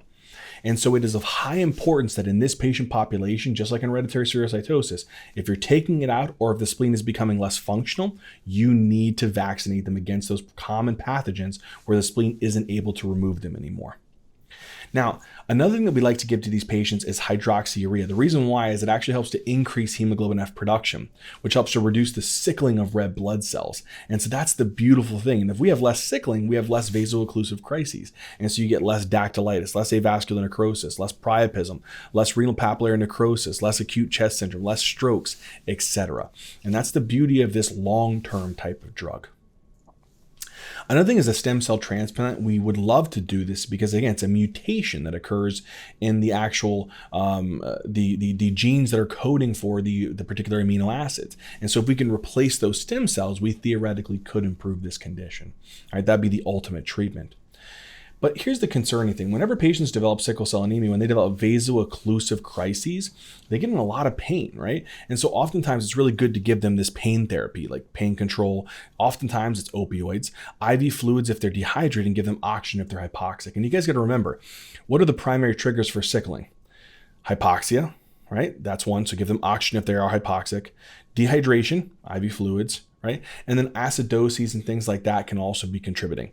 Pain control is good because it really also helps to reduce in the sickling episodes. Now, the last two scenarios here are blood transfusion and exchange transfusion. These are really, really important in sickle cell anemia. So a blood transfusion, also known as a simple transfusion, all you're doing is you're giving the patient packed red blood cells. The goal here is to increase their hemoglobin and increase the delivery of oxygen to the tissues during a vaso-occlusive crisis, right? We do this a lot when they have severe symptomatic anemia. We do this a lot whenever they have an aplastic crisis, which is whenever they have a drop in their red cells, their white cells, and their platelets. We also do this if they have a significant drop in hemoglobin, right? Which is, again, is a very sudden drop with hypotension. That's known as a splenic sequestration crisis. And then lastly, we can do this whenever an exchange transfusion is technically not available or they're not at a site or a hospital or institution where that exchange transfusion is possible.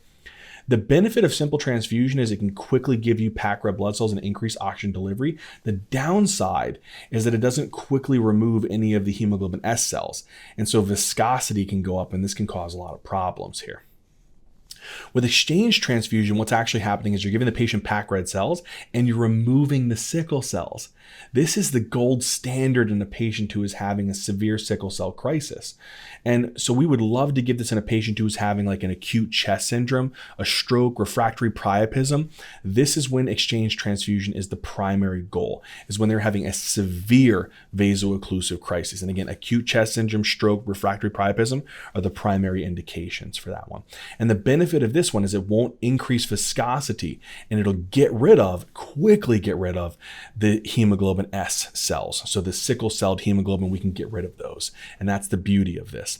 I know this is a lot, right? And so let's kind of put it together in a simple way.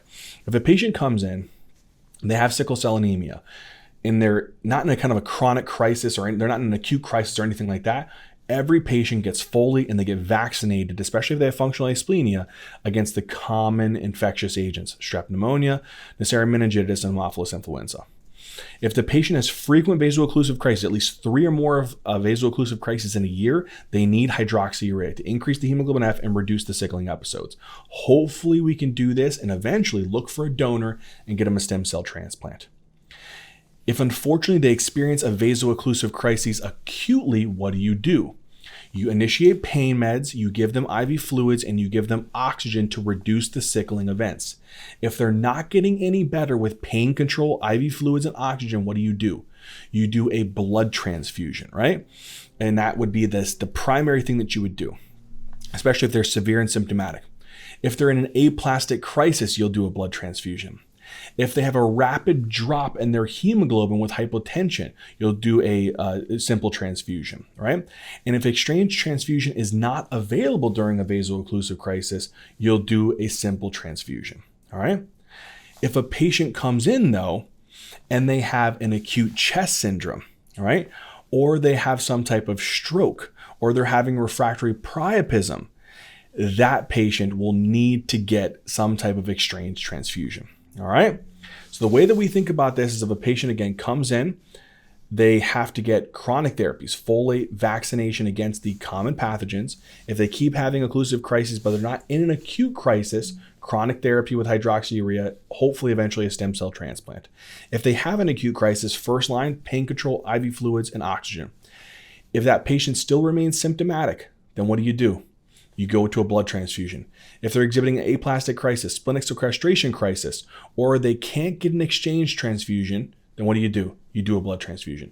If they start to have any evidence of acute chest syndrome, stroke, or refractory priapism, you get an exchange transfusion. All right. That's the way I want you to think about this one.